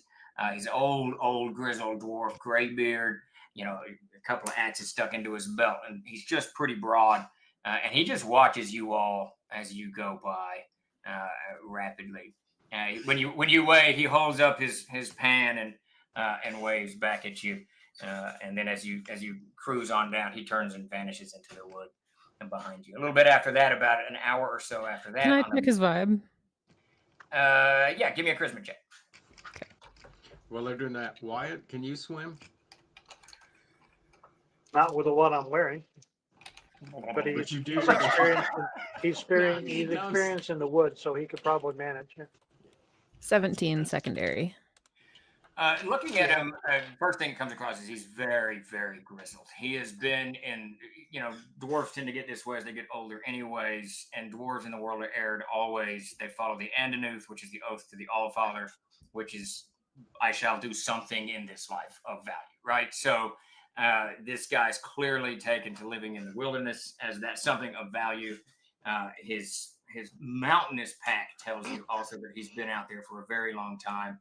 But his gear is worn out, and the pan, probably panning for gold, is what he's probably doing on these creeks or whatnot. Nothing looks new. His equipment looks rather old and whatnot. Now, the vibe you get from this guy is just an absolutely font and mountain of experience and knowledge and wisdom. If you were to sit over a campfire with him, he probably would have no end of knowledge. And his wave back to you, which was done without hesitation, it makes you think he's probably a pretty friendly guy. He's not, he's not some grim face. I hate whatever. He just.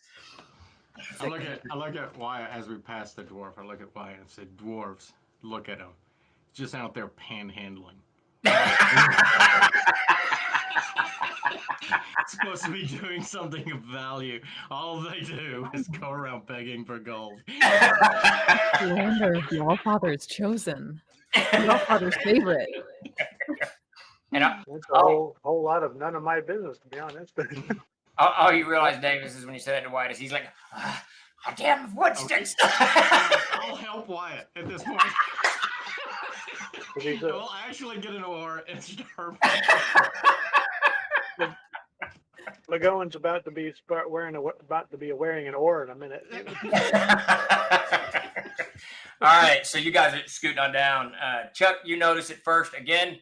I'm sorry. Actually, there's one other thing. As you're about an hour after the dwarf, somewhere around 2, give or take, something like 2:30 or so, you see this large pier sticking out. There's 2 actually piers sticking out into the water, and one is burnt. You can tell it's burnt up with arrows stuck in it. The other's in pretty good shape with a boat strapped to it. And then as you kind of approach up to it, this is on the left bank. Okay. You see this large building set on the side of the pier, and then a few more buildings on the other side of that. Smoke coming out of one of the chimneys. You all kind of vaguely remember Gil telling you that Bent's trading post is, a half day's canoe ride down the river. So you can stop if you want. Obviously, it'll interrupt your journey, or you can just keep on moving. What time of day is it? About 2.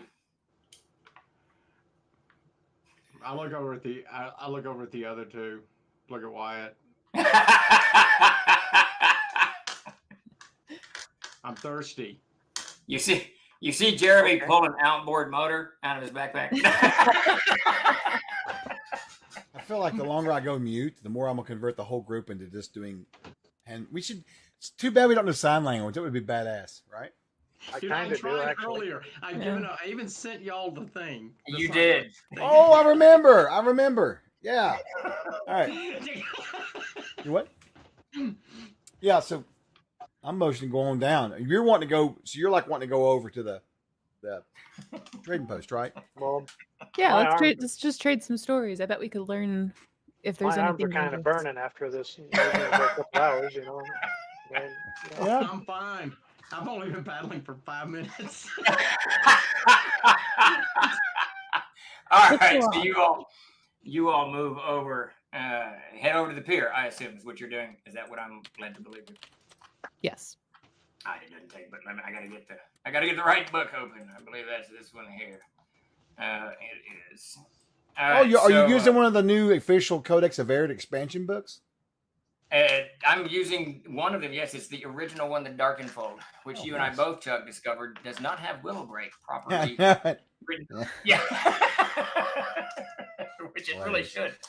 There's some interesting anachronisms in this book because it's the first one I wrote. And I wrote it so long ago. I kind of got a template now, and this one doesn't follow the template at all. It's like all over the place. So we'll have Darkenfold reforged someday. Yeah, that's what we need to do for sure.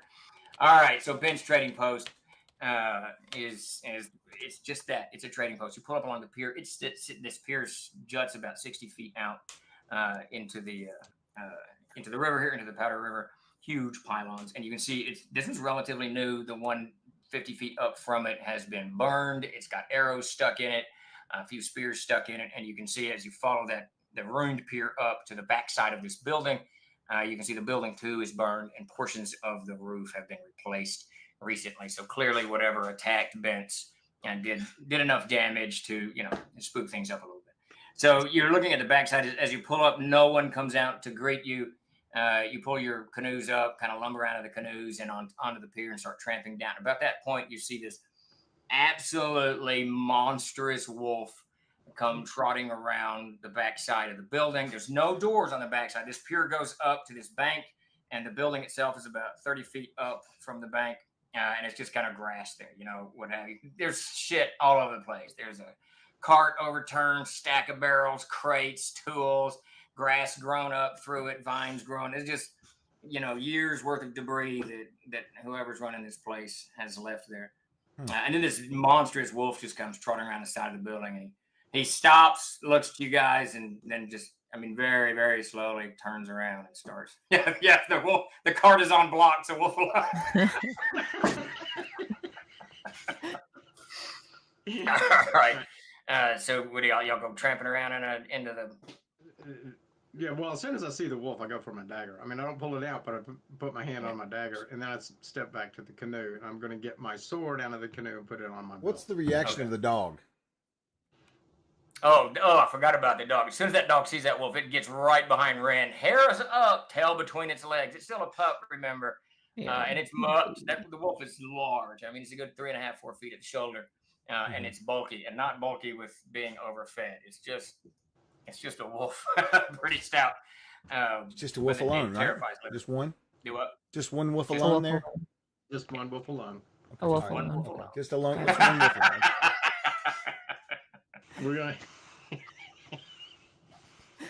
She'll pet the dog really quick and comfort it, just momentarily, and then trot after the wolf.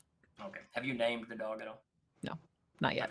Not yet. All right. So as you guys kind of walking around this thing, the first thing you realize is an open clearing, 1,000 feet wide, 1,000 feet, just all the way across, and it's all beaten down dirt everywhere. There's a well in the center.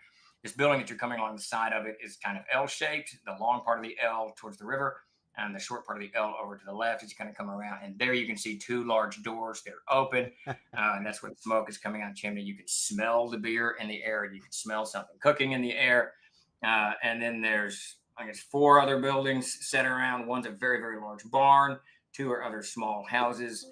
And then in the middle of it, there's a well, and then there's a large post stuck next to the well with this 2-sided placard, a wooden placard on each side of it facing both directions, kind of in your direction and kind of towards the northern part of the forest.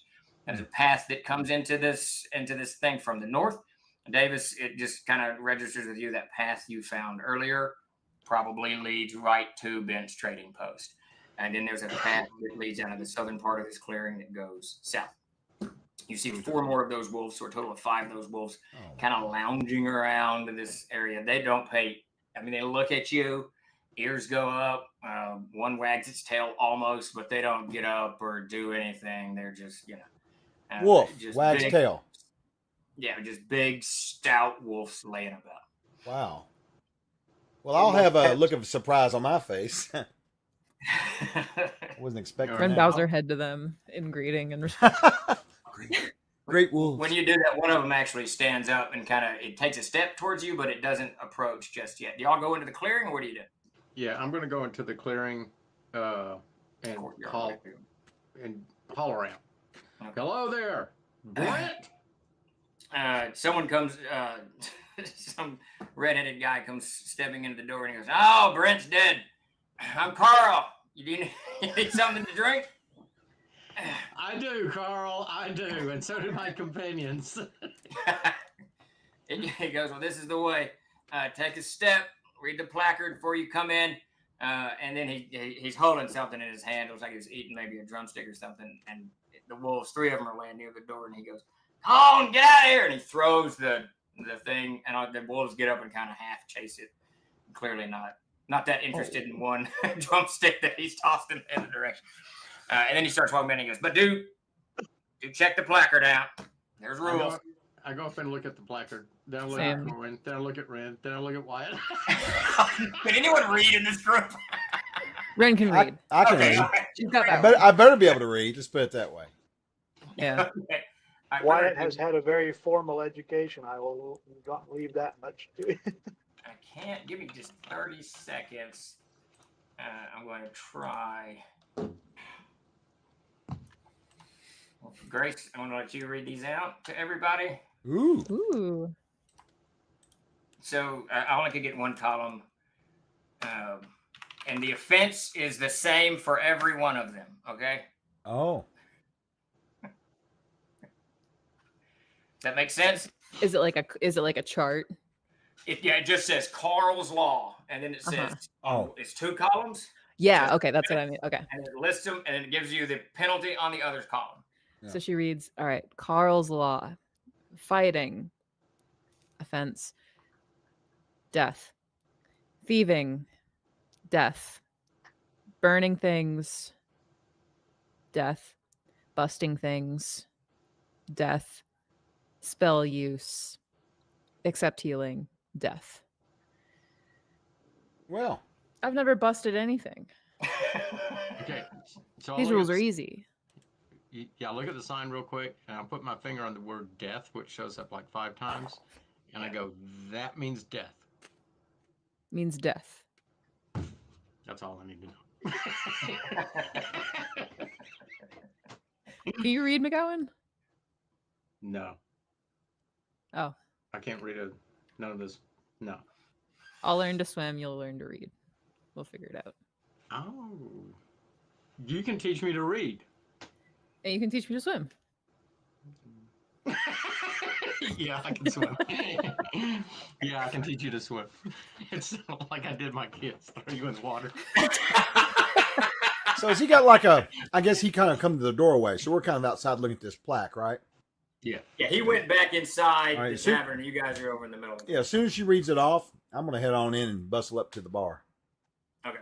Or no follow. What do Or you guys whatever. get I'm into? make- It's a I'm straight- making sure all of the canoes are secured and getting my stuff out. Oh, yeah, we should Oh, probably yeah. grab our stuff from there. Good point, Peter. Yeah. And so you guys move into the tavern there. It's a pretty strange shaped building. It looks like it wasn't ever a tavern. You know, it has become a tavern. It looks like a warehouse kind of. And there's when you step through the door, so that the L is like, you know, this. When you step through the door here, there's a bar. It is really just 2 big planks of wood put on some barrels. And behind it is Carl. And then there's huge, absolutely monstrous vats of beer or mead or some kind of liquor kind of over in the corner. And then as you go around the L, there's just a debris field of shit. Anything that you can imagine, most of it broken, old, rusted, ruined, just piled in heaps, stuck in barrels, hanging on the wall, you know, all kinds of stuff. And then tables set down the middle. Yeah. Davis is out. And yeah, well, so the chaos of Dave, it's just chaos. That's all it is. There's no like racks or any of that. But there's tables set kind of in the middle. And at one of the tables is 2 people sitting. Both look kind of beat up, mangled, bruised, bandaged, and whatnot. They have packs kind of sitting next to them. And then the redheaded guy who's got kind of really wild, long red hair and a big red beard, fairly unkempt. He's gotten behind the bar, and there's a stack of mugs on the thing. And he says, he goes, welcome to Bent's Trading Post. Are the rules clear? Thank you much, Carl. We appreciate it. And I start getting in my pouch, and I pull out my pouch and start going through the coins and drop 5 coins onto the thing and say beer for all of us. What were those rules again? Well, I don't have any beer. We just have mead, and just pick whatever vat you want and go fill it up. So they just give you a cup. You out mugs. So wait, what were those rules again? He goes, well, you're going to learn the hard way, so with that. And you do notice, you can look at the guy. I take a crock and bust it over Wyatt's head, and then I go, And you're looking at the guy. He's older. He's probably in his late 50s, early 60s, something like that. He's just, you can tell just by the way he's standing there. He's just wrought iron. I mean, he's muscular as hell. He's got scars on his neck, scars on his left hand, burn scars up and down his left hand. And amidst the debris behind it, and Davis, you can tell, and Wyatt, you as well, just in the way his shoulders are built, the way his hips are built. He's been wearing armor for the better part of his life. So he's built for that. And he's just, his poise is someone that's just a battle-hardened veteran of many, many, many campaigns. And you see in the debris kind of behind the bar, this very, very large double-bladed battle axe. You know, it's shiny only because of the magic that you can see in it. But it's just kind of just laying there. You know, it's not displayed in some kind of heroic, you know, whatever. This is my trophy or something. But clearly, it's a weapon of. Doesn't look like one. I know, right, John? That's funny. Yeah. Clearly not. So you just one of those guys, right? That's been around. Right, badass. Gotcha. Well, I'm making myself aware of the room and where everything is in it, but I'm mainly interested in looking for some food at the point. You know. He said, "I can get you some food. God Hill's cooking up. We got a deer on right now. I think we got some bread left over for some morning from the morning. That's fine. And I think we got some plums, maybe. I don't know. We got some late dried plums. I'm not sure. We'll bring it. We'll bring it what we can. Food for everyone. Yes, please. Welcome. What happened here? What happened? Where? It's all your dock is burnt. There's arrows in it. Oh, we had a nasty run-in with some hobs. What, a month ago? And he turns around his shoulder and goes, God Hill. He's not here. Yeah, maybe a month ago. They came at us across the river in a bunch of their dumbass barks. It was quite a fracas for an hour or so. Hobbs? Well, these 2 here, Ren and Wyatt, killed 10 or 20 of them just up the river. He tells stories. It was Can't her. read them, but he tells them. Him too. It was her. She beat up a goblin general all by herself. God, Jesus. She just chugs the whole meat. It becomes a huge saga. Her ears red. In looking at this guy, you feel as if telling him a fabrication would be a bad idea. And it's not so much that he's going to punish you for it. You almost feel like you want, you know what I mean? You want to be truthful with the guy. Yeah. Because he's seems pretty affable. You know, there's no, you know what I mean? Does Well, that make sense? I'm just making a joke. You know. Yeah, no, I'm just telling you, making- you do what you will. The You can, vibe from it's the your guy. character. Do what you want. You just kind of have this feeling like, you know, I don't want to disappoint this. Yeah, it's my granddad. I don't want a lot of my granddad. You know, this type of thing. Wyatt is not really one for bragging though, so he just deflects and makes jokes. Aside from these storied warriors, it seems you've had your fair share of action. Did you fight them all off yourself? Oh, there's a few other traders here and a couple of, he points over to the table, a couple of, well, people like yourselves plotting through the woods looking for gold and glory and your name, you know, written in the annals. We ran them off, but there was a lot of them. It was a stout little fight. They came from the north and across the river. Question. We've not, and I wouldn't, you know, you might have said something I didn't hear you, but we pretty much are on the same day that we left, or did we camp along the way? You did not camp along the way, no. Okay, that's fine. You mentioned animals. Is your name listed and such? Oh, probably somewhere. I did most of my campaigning up north around the Han City states and Anglemaine and Gotland. I tramped around there for a while. I might have been known. And then you hear someone in the back goes, "He slew a dragon once, they say." And then he starts, there's laughter from the back of the room. And then Carl says, "Well," and you can see, and he holds his hand up. He goes, "Well, so they say." And you can see this just burned scar tissue Sure. up and down his arm. Okay. I have an idea for all of us, including you, our new friend. He leans back. He goes, "Wait, just hold it, friend." And then he picks up a mug and he goes, fills it with his mead. And then he leans back in. And then this other guy comes walking from the back. And this guy's pretty, he's also, he's just storied when you look at him. He's kind of wiry, muscular as all hell. And he's built like someone who's just, you know, fought a lot. And he's got that kind of grizzled look. And he leans against the wall. He's wearing actually an apron. He's got no shirt on and an apron with a little bit of blood kind of splattered across it. And he leans against the door jamb. And he looks at you and as Carl leans back against the wall, he says, "Wait. That's Gotthold there. Gotthold, where's the missus?" And he goes, "I don't know. She's out with the wolves somewhere." And then he turns back to you and he says, Before you tell me what you're thinking, what's your name?" I'm Ren. And your These are my comrades. friends. And your comrades, y'all have names. I'm McGowan. What is your name? It's Carl. I'm Carl. He told us. I'm Carl. This is Gotthold. Oh, and I was looking at the other one, Gotthold. He said Gotthold. I will hold up my holy symbol of Corthane and hold up my slate. That's what, and I give him a stern look. He looks at the and immediately he recognizes the symbol. I mean, you can tell. All of you can tell. I mean, it doesn't take him but a second, and the humor leaves his face just a little bit. Just so you can see his jaw clenches a little bit underneath the beard, Sure. and he tenses just a little bit. Oh, most You lawbreakers friend, do. Yeah. Hey, you friend. He looks at you, White. I'm just Wyatt. Nobody really important. Just Only a You're slayer good. of hobgoblin commanders. You feel They say hobgoblin. he killed a dragon too.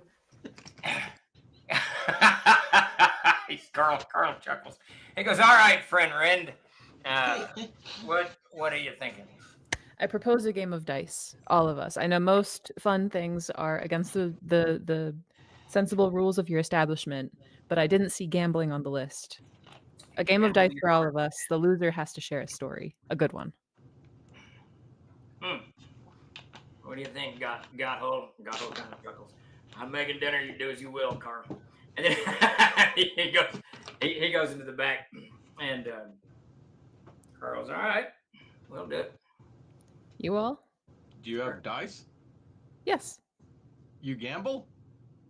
Of course I gamble. I'm a weird monk from the woods. Okay, this is gonna spark up. Gambling is one of the first things I learned on my own. All right, That's a good trait to have. Wyatt, I didn't quorum. I'm sorry. I was We reading in? chat. Everybody in? Wyatt, you in? Oh, well, she'll Sure. look at me and I'll kind of look over at the plaque. It's not against the law, so sure. It's not against the law. Just let it No. go anyway. All right. A delayed death. That's a funny one. I think she'll pull out her dice, and I imagine she has like a handful of like D6s. Okay. There's troll Nothing. knuckles. Nothing crazy. Here, But I'll she'll hand her give this. one to everybody. I'll hand this nice Castle Crusades dice cup for her to roll on. Ooh, oh my goodness. If only you had some sort of like leather dice bag with the Castles and Crusades logo on it. Oh my gosh, that would be great. I'm actually have one. I had one. I That already would be so excellent. Oh wait, we sell them. We Oh do my sell god. You know what we need to bring back? So here's product. Yeah, I Well, we miss can these do old it. dice cups, though, man. I do It's miss so them. beautiful and ethically made and American made. That's so crazy. that is true. Everything made in America. The, Product placement. You would be proud, Steve. I used this to roll for the Lich Dragon's breath. We sucked all our levels the other night. that's cool, but that got banned from my table. What did this? It was driving Todd and Matt crazy because when you put 2 or 3 dice in it, I would hold it and I'd go. Right, exactly. Yeah. Oh, they're whatever. So they banned it from the table. They're lame. That's awesome. Anyway, Todd's bigger than me. He can crack my skull. that's fair point. Fair point. Yeah. All right, so you pull out your fancy dice there. Yeah. Just to let everyone know, the most popular dice game in the world of America is Troll Knuckles. Mm. And this was where a gnome slew one of the Troll Kings, cut his fingers off, and made dice out of his knuckles. That's the most popular game. Designed by Davis and my wife, Kathy, actually. It used to be for sale, but it's not anymore.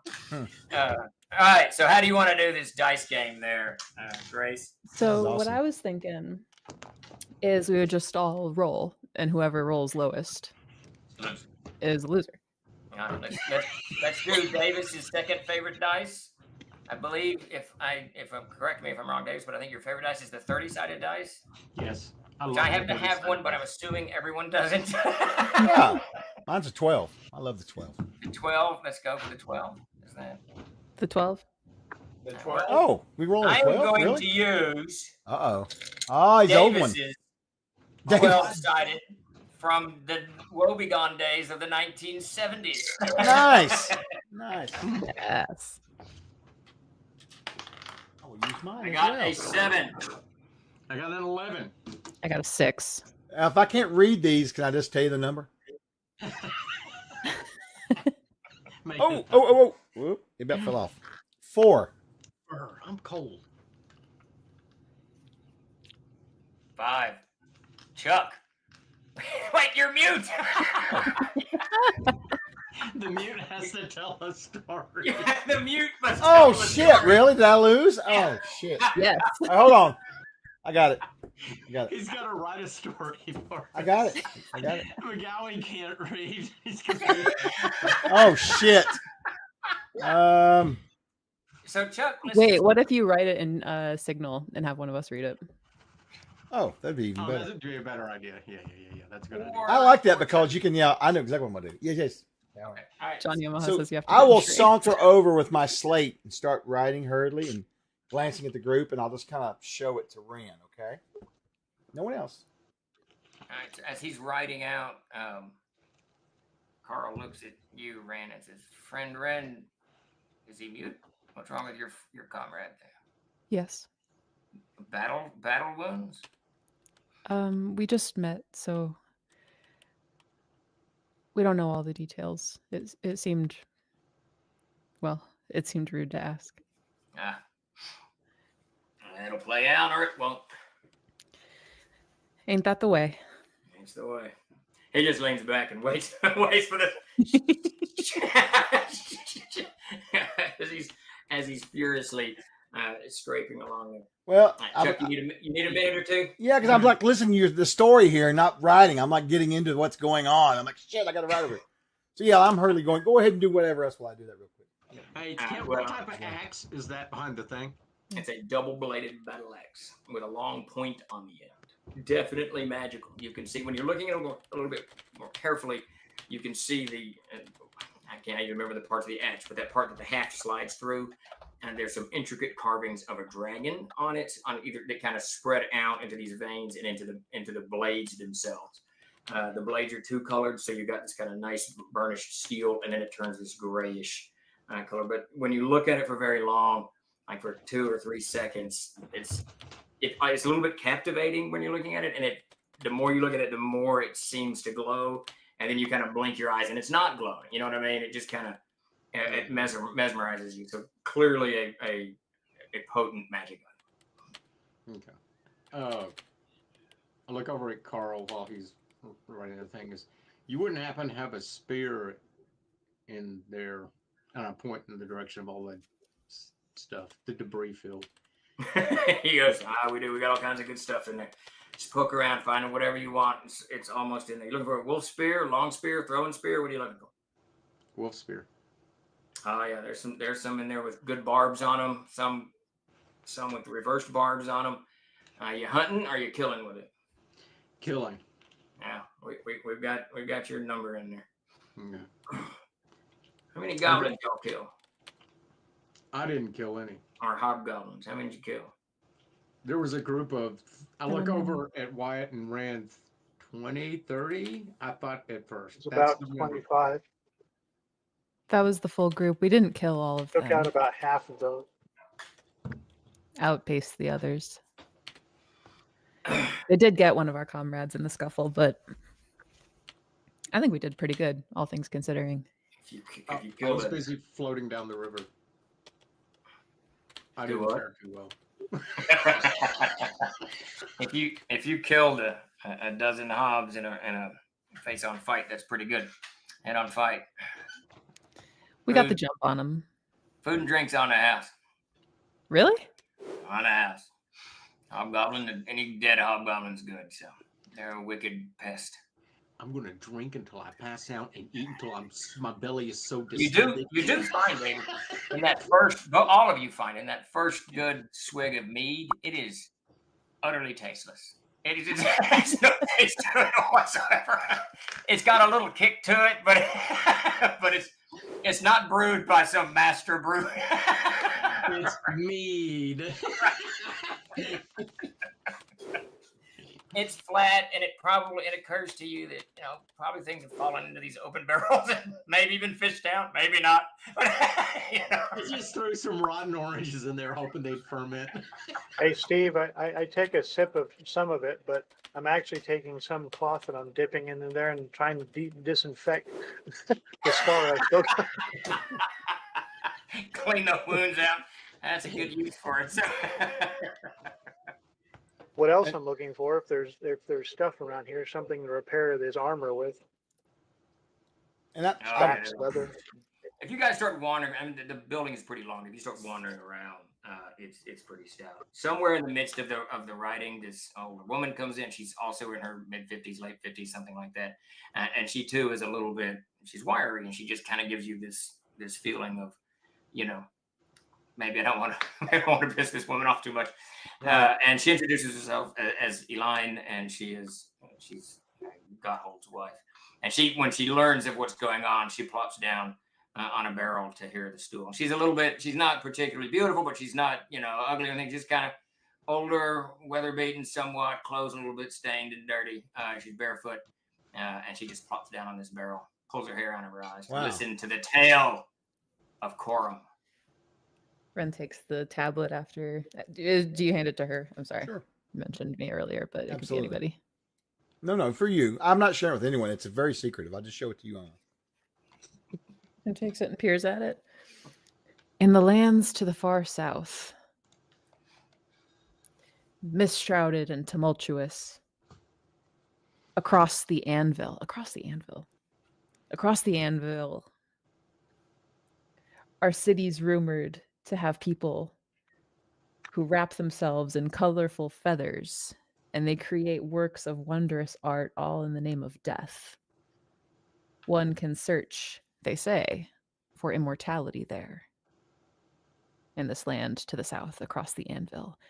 What is this? Across the anvil? Here. You see Carl nods and goes, well spoken, well spoken. Drains off of his meat. What does that mean, across the anvil? So I get a moth here attacking me. Suddenly, Oh, that was your character doing Yeah. that. goes crazy. So, Runs out for me. Corin will kind of sort of point to the south and, just kind of sort of do sort of like he'll kind of sort of try to show an image of sort of like he'll sign like the ocean and waves and just far across it, far to the south. But that's suddenly Mothra. You're right, Wolfland. But yeah, so. You all have heard this? That the sea called an anvil? The anvil? I think he speaks of the anvil wind that blows across the southern seas that lies between these lands and the lands of. Do I find one of those spears? Yes, you do. Okay. I come out and I thump it onto the ground. Immortality? Who wants to live forever? The CK goes, I do. No, the CK says I am. Yeah, I am. Yes. And Your only honor will come in death. I'll walk up to you, Magua, and I'll look at you, and I'll be just kind of like that, and I'll just pick up a mail and drain my mug of the ale there, or the mead, and go over and sit down and wait on the next tale. All right. So, are you guys going to settle in for the night? Or are you just going to eat for a while? Food's brought out within a few minutes. Set in front of you, so you guys can eat and drink into the evening, or you've got a few hours of daylight left. No, let's settle in for the night. That's my suggestion. I would stay with our new friends. Okay. All right, so you all bed down. They actually wanted the back part of this is you can sleep there. There's beds there. It's just beds kind of sprawled all over the place. It's not like an inn that you get a room and a bath and all that stuff. There's just beds you can plop down on, or you can sleep in the barn. Either way, whatever you all want to, or set a camp and they don't give a crap. You learn quickly that the wolves belong to Eline. They kind of do whatever she wants, and they kind of watch over her constantly. I mean, that you get after an hour or so, every time she's moving, you can see at any point 2 of those wolves, if not all of them, are just watching to see if anything is threatening or happening or anything that would anyway, endanger her. She's very sweet and affable. So all of them are. Carl, Gottlieb, they're just nice people, and pretty welcoming. So they offer you whatever you want. Barn, back of the tavern, set a tent up. They don't give a crap. Okay. Take a bed.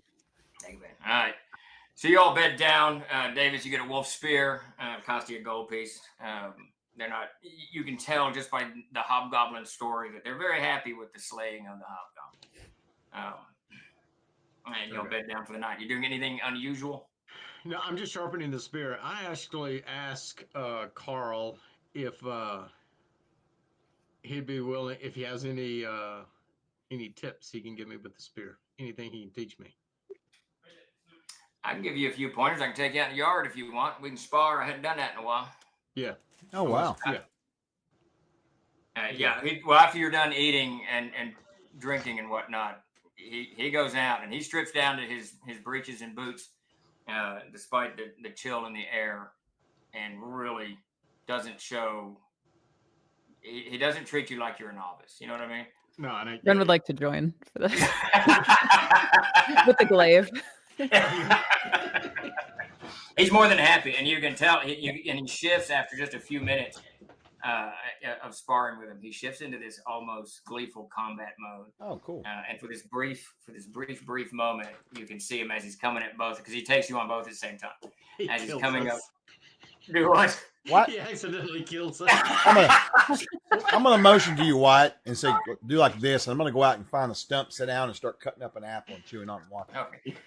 You see for the briefest moment as he's kind of just rearing above both of you guys, and he kind of easily knocks the glaive to the side, and Davis he's using just a battle axe. He takes the battle axe and he hits the haft of your spear with the bladed part, and then just twists his arm and sends your spear blade, your spear flying out of your hands.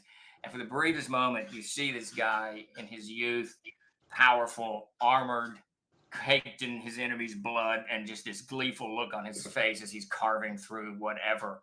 You can see he's reliving his youth, just for a moment, as he wrestles you two on the floor. But he doesn't ever draw blood, bruise, or anything. What, Ren? Is it possible to roll? This might be, I might be so outmatched that it's like, not in the realm of possibility, but just doesn't hurt to ask, to try to get him prone once. 100%. All right. So after a few minutes of this, David, like catch him off guard. Yeah, you can see Ren shifts into a little bit of, she gets aggressive. He's really competitive. So give me an initiative on that. An initiative first. I got his stat block in front of me. That's a 5. His stat block has been reforged. Let's see.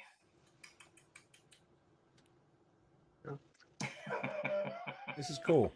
Okay, what is this going to be? Okay. Where's my pen? All right, what'd you get initiative? 5. 5. All right, so he moves. You're going at him with a hook sword, is that? I think so. Not to hurt him. Yeah. You're just trying to hook him and flip him, or is that what you're doing, or are you trying to just try to catch him off guard? She wants to get him. Okay, all right. You want to hit, not cut him, but get beyond his guard. Yeah. She wants to surprise this guy who has seen everything. Yeah. Okay. All right. So you're using the glaive or the hook sword? The hook sword. Okay. Well, yeah, the hook sword. Yeah. Now you got new rules for the glaive if you wanted. That's right. But if yeah, I have a better chance with the hook sword, but she's training with the glaive. There you go. She asked for moves with the glaive. She's going to use the glaive. Okay. All right, Davis, what was the thing with the glaive? Reach. If she wins initiative. Okay. If she wins initiative and hits, Grace. So if you win initiative and you hit, he cannot close with you that round. You have to. The next round starts again. Okay. All right. So I didn't win initiative though. This is what we're gonna do. So you're clattering around. Davis, I want you to roll initiative. And so this fight goes on for a while. I mean, you guys are doing this for a little bit. So Grace, as Ren gets her dander up a little bit more and more and more, you're waiting for an opening. Yeah. So in this particular round, McGowan's coming in, and you can see Carl kind of shift gears. So you don't need to roll initiative, Grace. But Davis, go ahead and roll initiative, and we'll start unfolding our round when Grace leaps in with her glaive. Do what, Chuck? Is it pretty clear that this guy's fought multiple opponents before? Oh, yeah. Okay. You can tell even as he's fighting with his battle axe, he keeps moving this arm, which after like 5 or 6 minutes, you realize, he normally fights two-handed. You can tell he was doing something with this arm that he's pulling back, so he normally doesn't fight with just one weapon in hand. 7. That's sick. Okay. 5. All right, so he comes at you pretty hard, Davis, with his axe and on your spear. And what is your? It doesn't matter what your arm class is. My it's so huge. It's huge. He just elbows your spear aside, taps you on the head, and Grace, you see this opening for a moment, so you're going to try to leap in. I'm taking it. And have it. All right, swing. Oh, that's pretty good. That's a 17 plus stuff, plus 2, and then plus another 2. So 19, 21. Oh yeah, that got past it because he's got no armor on. Right. As you leap in and you tag him pretty hard on the hip as you come in, and you can see him. He shifts a little bit, and even as you're tagging him, you can tell he's shifted himself so he would get hit where his mail would be. But there's no mail, obviously. So you come in on him and you hit him, and he shifts a little bit and goes, well played, and then pivots back around. So give me an initiative because he can't act that round. All right, I lose my next round. Is that it, Davis, or I can't act this round? Well, I didn't win initiative. She didn't win initiative. All right, so. give me an initiative. He comes back at you. That's an 8. You got it. All right. I'm gonna try to knock him prone. All right, swing again. Now you can see he goes into a defensive move as you're trying to knock him prone with the glaive. That's only a 6. Okay, So that's a 10 total. You can tell he's not. He just easily kind of knocks your blade out of the way as you come in. He chuckles. He goes, "I see what you're doing there, lass." Okay, all right. So his attention is on Ren. Yeah. Okay. So while his attention is on Ren, I'm going to use the lug on the spear Okay. to reach for his ankle. I'm not going to try to pull his ankle, but I want to lodge it up against Get it the- so he knows that That you that's got. what I'm trying to do. Yeah. Interesting. 13, 14. No, as you lunge forward, his foot goes up, spear comes back, his foot goes down, and then he starts laughing. He starts laughing. I think Ren follows suit and just like falls on the ground, laughing at the futility of this whole endeavor. He laughs for a minute. He goes, free room and board for the night. Nice. Yes. All right. Well, at least for you two. No, but I was getting ready to motion to Wyatt, and I was gonna see if you want to come. We're just gonna take him on. all four of them. Yeah, I mean, why not? Let's see what this guy can do. I have been rowing 2 boats Fair. for several hours. I'm busy trying to fix armor at the moment. I'm not going to swim anything. Actually, when they sue you trying to fix that, everyone, it's not many people here. There's like 5 people here. Yeah. So it's not like a crowd of people. But everyone comes to watch this sparring. And Wyatt, when Gottlieb sees you doing that, he brings you to the barn. It's not really a forge, but there's a lot of forge craft stuff there where you anvil, you can heat up stuff, whatnot. So and he helps you mend your armor. Oh, nice. Well, you notice that Wyatt is what you would probably see someone who's had something like a summer job doing this kind of thing. So he knows how everything works. He's no master smith, but he can fix things. Yeah. Well, he lets you, if you want to fix it by yourself, he lets you. Well, that's what he's doing his level best. He's trying to learn. He sits there, and gives you a few pointers when he sees, you might want to double wire that, that type of shit. But yeah. But he's trying to Doesn't beat do the anything. dents. He's trying to beat the dents out of the armor, and eventually he's going to try and sew the gambeson back together because I'm quite sure that got torn. It did. Yep. Patching yourself together. All right. So sparring over. You guys have it is Tuesday. Somewhere I have an actual menu. What they serve for dinner. It's Tuesday. River trout grilled with nutmeg sauce, greens, rye bread, butter, and mead. So Nice. that's your evening's fare that you didn't have to pay for. So And they I serve wanted that. pineapple pizza. Yeah. The 3 of them join you at the table. And those other 2 guys join too because I don't have anything else to do. So you all sit around and chat. And they start giving you some stories if you're interested of the old days. And they, like I said, they're in their 60s. So they came up when the Winter Dark had just, been broken up and the world was complete. And it's still chaos, but there was everything. There was no kingdoms in those days except KOR. And even it was formed. And these guys start weaving these tales of just wild adventure all along the southern shores of the inner sea, down into Anglais and the Cold Range, the Bergrucken Mountains, just fighting all kinds of stuff left and right. They served a variety of lords up there. And after 25 years of campaigning, they called it quits and came down here and bought this bench trading post from the old dying man, and they buried him not far away, and they've been here for the last 5 or 6 years. But they weave these tales of high adventure, and plunder, kind of firing you a little bit. Obviously, their adventuring didn't get them a lot of wealth. It's clear. But they don't strike me as like the rich or the riches seeking group anyway. They seem That's exactly right. You can tell that really they were in whatever they were doing. They were in for the sheer challenge of it. The fight is it, and that's a whole part of the Andanuth, the whole part of the oaths, the whole part of the thing. It's how you fight is as important as the end, and that's what these guys, these two and this woman, they typify, and they do talk friends that they lost, many friends that they lost along the way, and then when they hear about more about Larry, and they commiserate. This is the trail of dead that we leave, and even when they find out that you didn't bury them, some get buried, some don't. That's just the way it is. We weren't exactly in a position to do so at the time. Yeah, I mean, that's- I don't even know where the hell he went.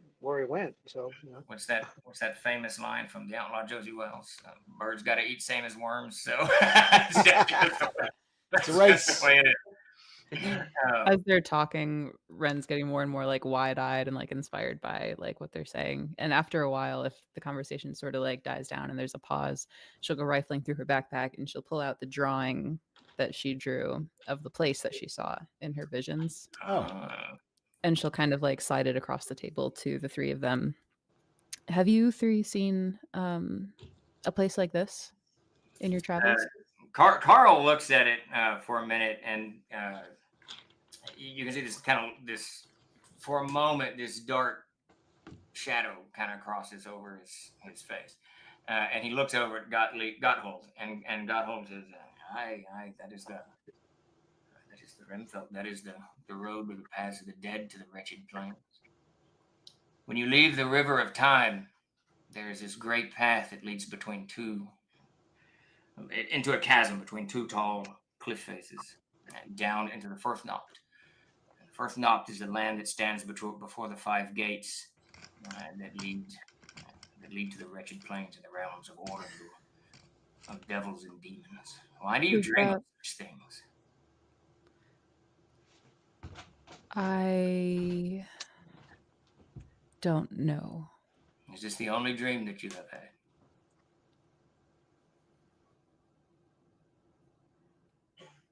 Are you seeing things?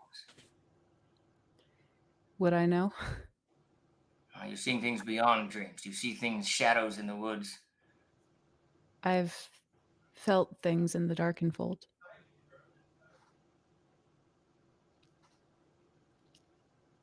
I have felt things, yes.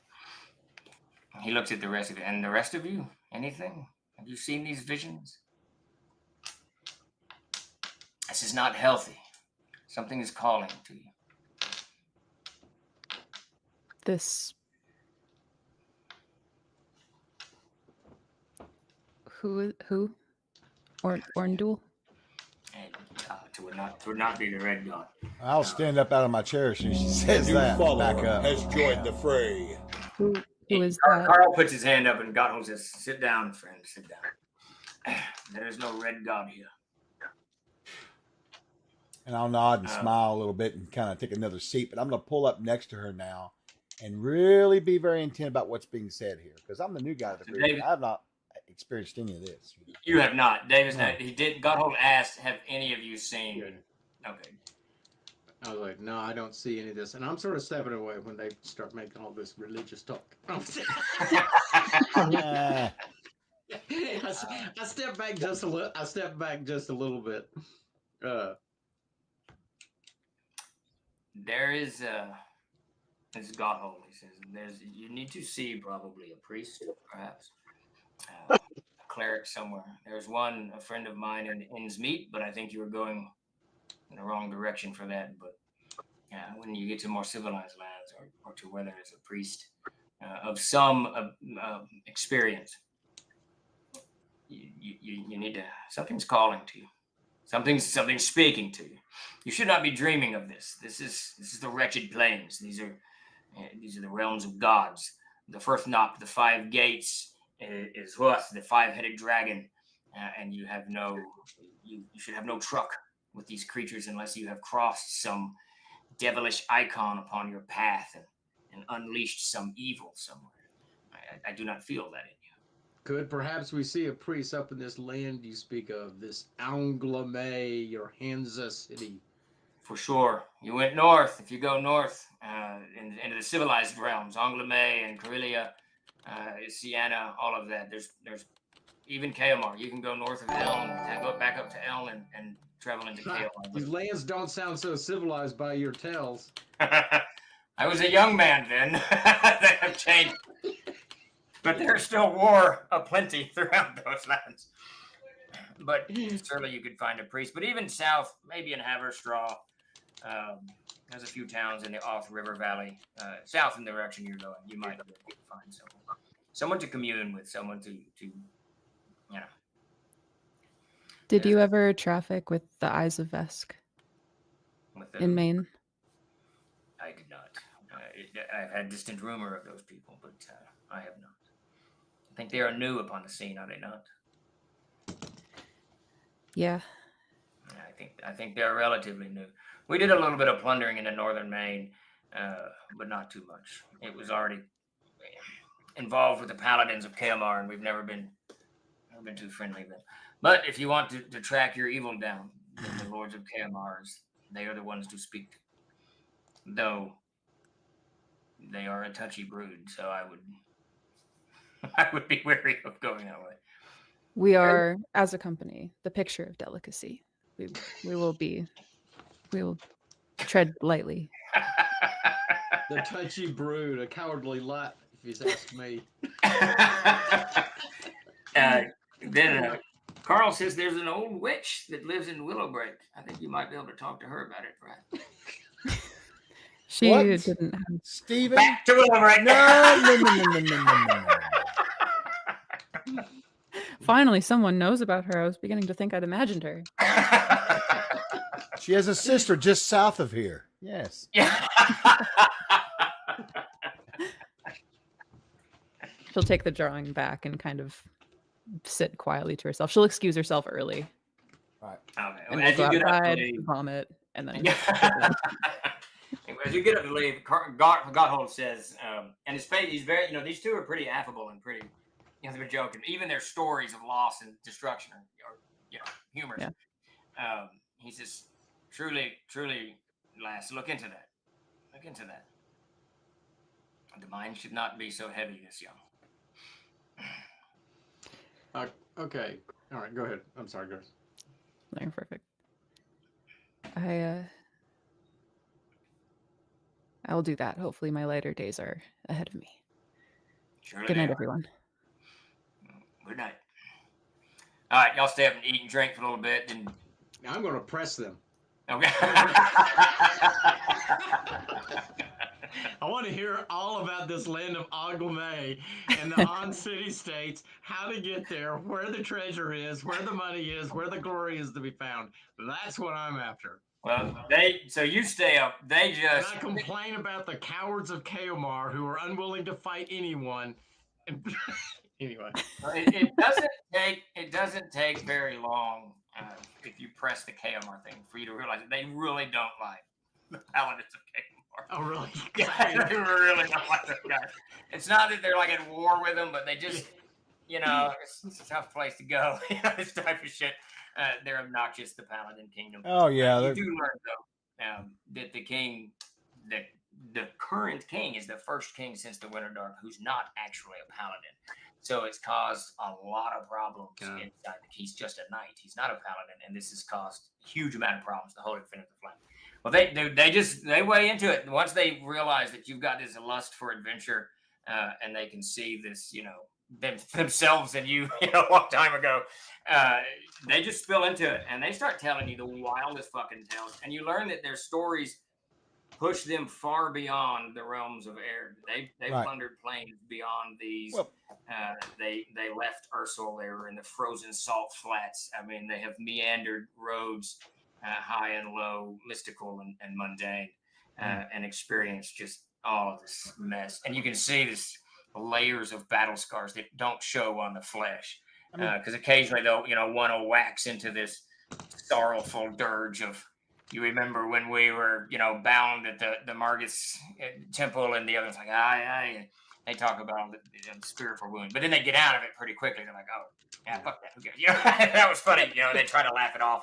But you can see there's this darkness there that they suffered at some. Well, I mean, he described the wretched plains from someone who's literally been there, and it's like, Yeah.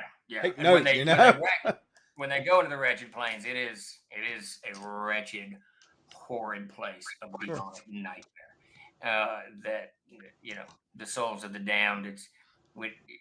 I don't know how most mythologies do, but in Erd, when you're evil and you go to the realm of the damned, you're not welcomed as this champion of, you suffered. Yeah, dude, you did the most evil. Yeah, Awesome. right. MVP.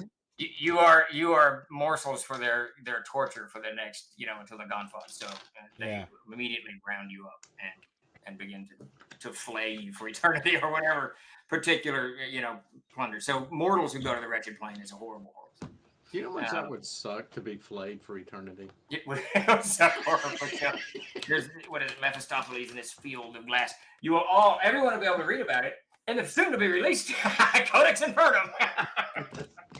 Hopefully by next week. But so at any rate, yeah, Davis, they play into all of it and go all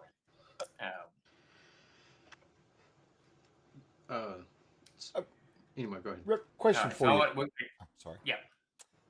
While they're doing all this throughout the night, I know she retreated to her room or went outside, I believe, or whatever. And I think, Wyatt, you're probably still busy doing your thing with your armor. I just want to try to take a good look over the group and to see if I can see and listen to the stories and try to get an idea of the direction that they are as far as religiously, what kind of people they are, how. You mean your comrades or these? No. The possible lawbreakers sitting here. I'm just curious what what they're like. What have they done? Those hotels and stuff. Just trying to get an idea of basically if they're religious, who they follow, that kind of thing. He's trying to judge us before we perform anything. Not you. I've already judged you. I judged you the moment I picked you up out of the water. But the rest of them. He pulled you out of the drink. You're just waiting to be crucified. You don't really get you don't get from Carl and Gotthold, you get almost no they frequently, you can tell in their stories, they call on whatever god is in Okay. front of them. Okay, so It's they're like not, a lot of people in the world. That's no problem. Right, yeah. When they're, battling here, they call on Tefnut. When they Sure. they even mention Narhite, the god of chaos, in not unkind terms. The only god that they don't mention, I know what you're going to say. Go ahead and say it. is Orandul. No, Oh, I was waiting for you to say Corthane because it came Well, up. Corthane too. Corthane, no, but it would be really weird for someone. You know what I mean? You're a breed apart as a Corthane follower, an active Corthane follower, and now no one in the world of air disbelieves in there's no that that doesn't work. But Corthane is just no one worships him because he's an unforgiving pillar of iron, and you can serve him for 1,000 years, and he's like, that's what you were supposed to do. Yeah, it's your service. So you did your job. Yeah. You get nothing for it. So and clerics are frequently bereft of spells and stuff. So Corthane is a difficult guy. Well, Orandul, however, has caused so much wreck and ruin over the millennia that Corthane and Unklar, and this is what everybody knows and chat out there. So Unklar did the Winter Dark for 1,000 years. On almost every realm except two and Erd, to even mention Unklar's name is a sentence of death. You will get the people in a tavern will stop, beat you to death, or drag you out and lynch you. Sure. Because he's the personification of evil, and everybody has a memory of it. So there's none of that. Corthane's more like Crom in a way. He just, he's, that's expected. It's expected. Yeah. So they're not particularly religious, but they definitely call on the gods because the gods can aid you. All right. And some of their tales involve. I sent you a message too. Wyatt would be giving him a very strong impression of the wolves outside. He's kind of got that vibe going for him. Oh, okay. Metaphorically, at least. Yeah. All right. So we're gonna move through this a little bit and set up next week's lesson. I wanted to get you. Actually, my plan was to get you almost out of the Darkenfold, but we didn't make it, which is great. I'm gonna keep you here as long as I can. Thanks to Davis and Grace there. Well, side note, not to interrupt, but I don't think Jeremy's watching, so let's just plan on acting like we start in Willowbreak next week when he shows up. Yeah. Or even better, we'll be back in Elm, I'm so in. We went back to Elm. No, we're in the woods. We're in the woods in the Darkenfold somewhere. We're looking for Larian's body. Yeah. Anyway, sorry. All right. So the next morning, you guys get up back into your canoes. They cooked you an early breakfast, and they waive the fee. They don't charge you anything for the meat. Oh, nice. Thoroughly enjoying y'all's company. And Carl walks you out and sees you off and down. And he does warn you that you're fixing to hit, you're a few miles from the confluence of this river, the Powder River, and the Mist Bane. He said there's two types of mist on the Mist Bane. Some of it is very, very thick, slow moving. Stay out of it. It's haunted. It's haunted with the spirits of the howling damned, so stay out of the thick mist. You will see these patches.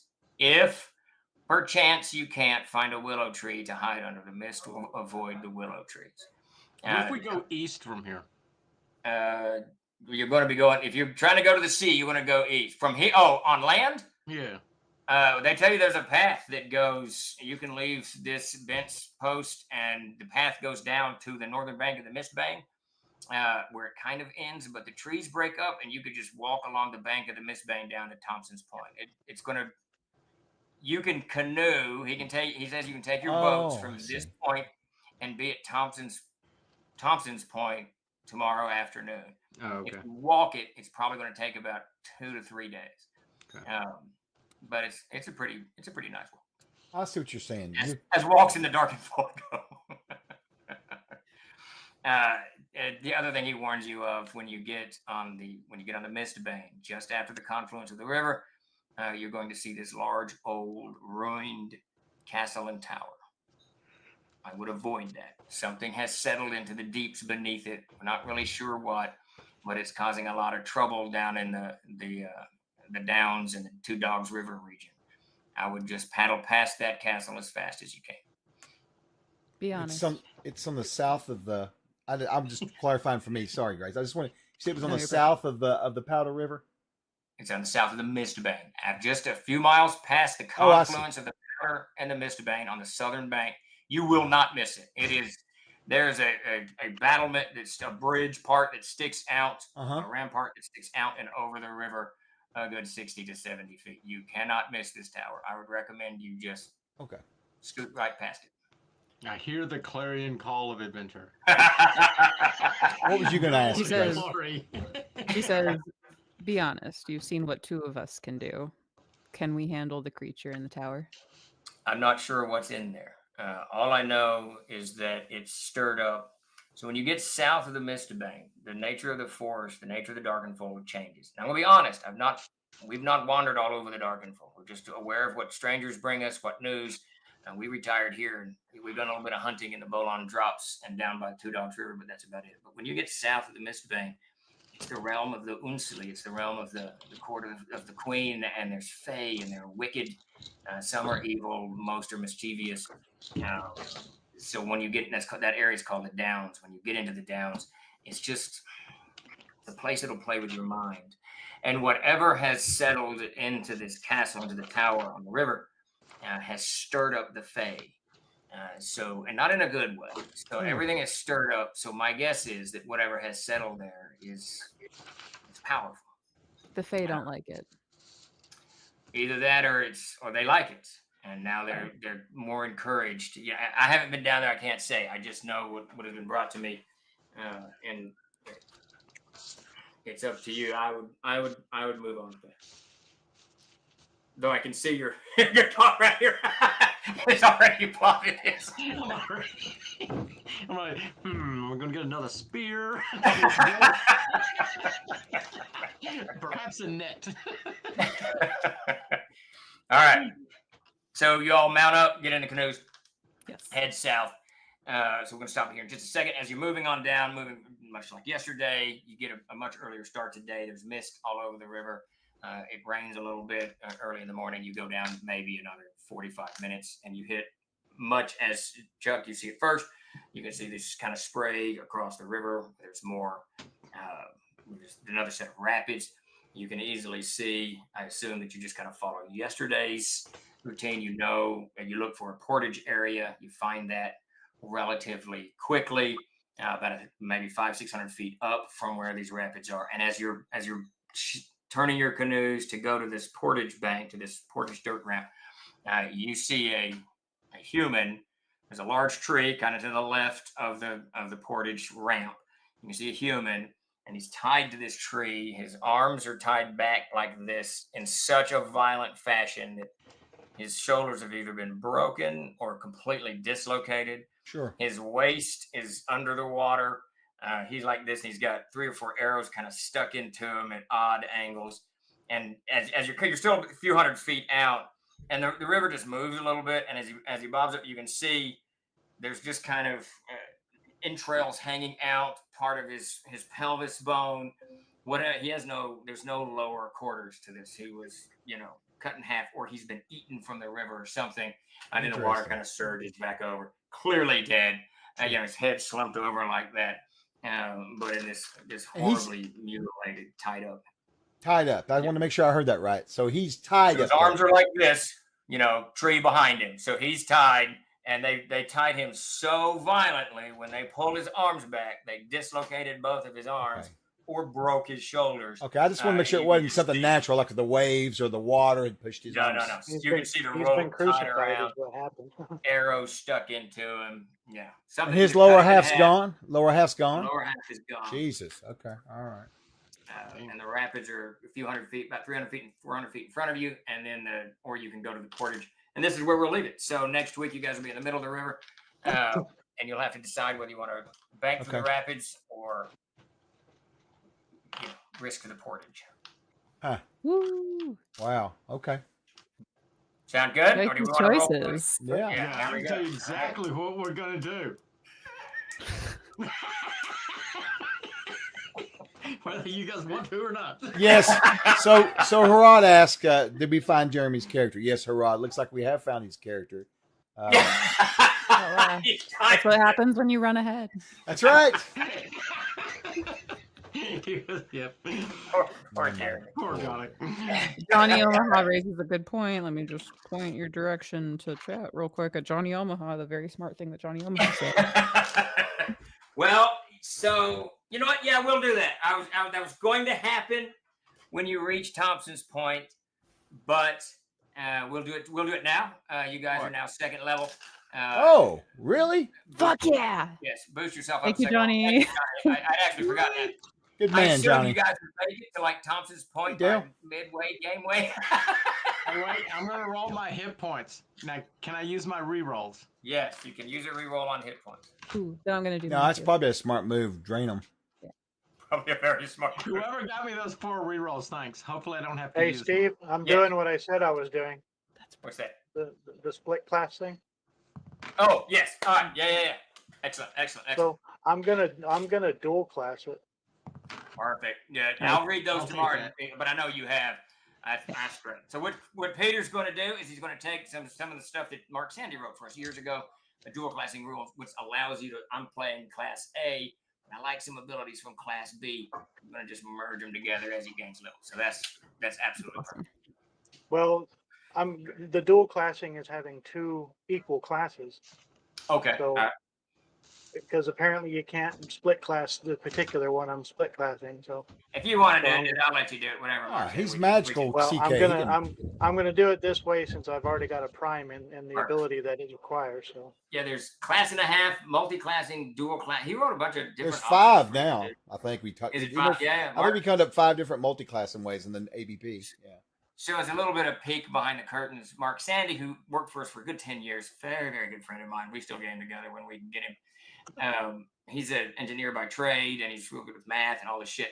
And he is for those of you who know the game, he is a roll master hound. He loves roll master that allows you to kind of develop your character in whatever direction. Sure. So when you're looking at the multi-classing rules and you're looking at the dual classing and the class and a half and whatever else he developed, that's what he was doing. He was trying to bring roll master. Okay. That makes a lot some of of sense. us used to play champions, so Alright. that was a different kind of. Oh, that's a we used fun to make game. characters in that. Harad, maybe I haven't read him. I think that's right. I think that's the one. But there's like there's quite a few of them. All right. So what did we get on our hit points? 9. Oh, holy crap! I did good. Looks like that castle is gonna get looted. Davis, what did you get? I rolled a 2, took a re-roll, and got an 8. I'm trying to decide if I want to do a re-roll and try to. I think I'll stick with the 8. That's pretty good. It's pretty good. Yeah. Wyatt, what did you get? Oh, but you're gonna do you get another roll, right? Well, I'm not sure how your dual classing works because usually in the original rules it was it was XP is divided equally, so you would have 1 and 1 unless it was. All right. Let me think about that, and I'll get Since I'm not so one of the what Peter's getting at, the way I normally would run a game, I'm tracking the experience that you get from role playing, from doing things, from fighting, from treasure, and all of that crap. And it's everybody's not going to level up evenly, And Chuck would be back at 0 because he died. So, and what Peter's doing is he has to get second level 1, then he starts in the second one. So it would be level 2, but 1 and 1. So. Right. All right, Chuck, what did you get on your hit points? I didn't either because I'm considering doing what Peter's doing. I had been thinking about it for a while. I'm just going to mull it over and I'll get back with you. Yep. Just let me know by Tuesday so we can dive right into it Sure. and not have to do a whole lot of No. stuff on. Yeah. But the way dual classing works is that you're still you average out the die, so I'm still going to be rolling a D10. I thought you So rolled it's a twice D10. and averaged them and added them, but I can't remember. It's been, It wouldn't make any difference. I don't normally like it because it won't matter tonight in this table, but normally like Grace, who's a regular class, is going to be 8th level, and Peter, who's dual classing, is going to be 4th and 4th. And it gets increasingly more difficult for the person multi-classing to combat things as armor classes go up and shit like that. It gets tougher and tougher. Steve, believe me, it's not going to matter the way I'm going to do things, where I'm looking at things. So. Yeah, just to throw more gasoline on it, Matt Golden, who created the Siege Engine with Davis, he started just making his own rules up at my table, and he just started doing stuff. So he said, my ranger, I don't be a ranger anymore. I'm going to take these knight abilities. I was like, okay, whatever. Whatever you want to do. So he was a ranger knight and something else, but he gave himself huge penalties along the way. So it was hilarious. Oh, yeah. You remember that, Davis? Kai is ever evolving character. All right, I think we're good. I want to thank everybody for coming out tonight. We got to do a raffle. Is that right, Chuck? Yep, we're going to do a raffle, then we're going to rate into Guild Superior as soon as I get this raffle started. So we're going to close the raffle out. Let me get in here and find where that's at real quick here. I'm going to be joining Guild Superior for a little bit in November. I'm very excited. I heard the rumors, yes. I'll be playing some Castles and Crusades over on Guild Superior. So make sure you follow them.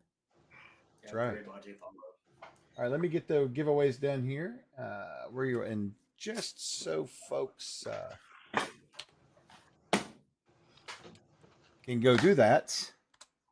There's the there we go. There's the link if you want to go we can give them a pre-follow right now. They're doing what are they doing tonight? I didn't even look and see. All right, so I'm gonna get this out. We're gonna pick the winners. We're gonna have 3 winners tonight. Let's do a couple $15 and then we'll do a fat 25 as well. A link will pop up in the chat for our Discord. Just join our Discord, and Obsidian Risk will get you your code. Just DM him, PM him, whatever you'd like to do, or one of us will get it for you. We're a pretty good, tight-knit community over there. Most of the people in here watching are hanging out in the Discord. It's a great place if you're looking for a place to talk about gaming and get away from BS. It's a great place to go. Great community. All right, first winner up for $15 off the store will be Roval Jacks. Congrats, Roval. Congrats. Congratulations. Yes. Next winner for $15 will be Dat Sadness. Congrats, Dat. Awesome. Let's go. All right. And for the final 25, we are going to see Turbo. All right. Turbo KKV wins. Congrats, Turbo. Congrats. All right. Now I'll set us up the rate. Anything else you guys want to say real quick before we get out of here? Steve? Just thank everybody for showing up, and we'll see you next week. Absolutely. We'll be back. Let's see. I'm off because of the calendar. We'll be back, I guess, Friday morning with me. And we may even have a fucked up Friday stream, maybe. We'll just see how fucked up shipping is. I'll be here on Wednesday. Oh, you're We'll going be to be reading here Wednesday? Tales from Aired. Oh, okay. I We're didn't gonna realize read that. stories. Awesome. Okay, if you want to learn about the Darkenfold, we're going to talk all about it on Wednesday. Hell yeah, let's do Get it. in here. All right, everyone. Well, thank you so much, everybody, for coming and hanging out. Thanks for all the support and the biddies and the love and all that good stuff and subs and everything. And we'll catch you next stream. Right? Now look, wait. I do think it would be a funny joke to start the game off in the middle of the Darkenfold. I think so Oh, too. I absolutely think so. What do you think, chat? I think we should do it, right? Doing something really stupid and hopeless and like Absolutely. certain death. We're going after something. Davis, really dangerous. can you take us out of here with a solo? The Drake flew over Willowbreak. Where's So my- we're going out. Thank you, Magger. Thanks, everybody. Thanks, Magger. We appreciate Davis you is looking guys. for his harmonica. Better hurry. Come on, Charles Bronson. Our outro.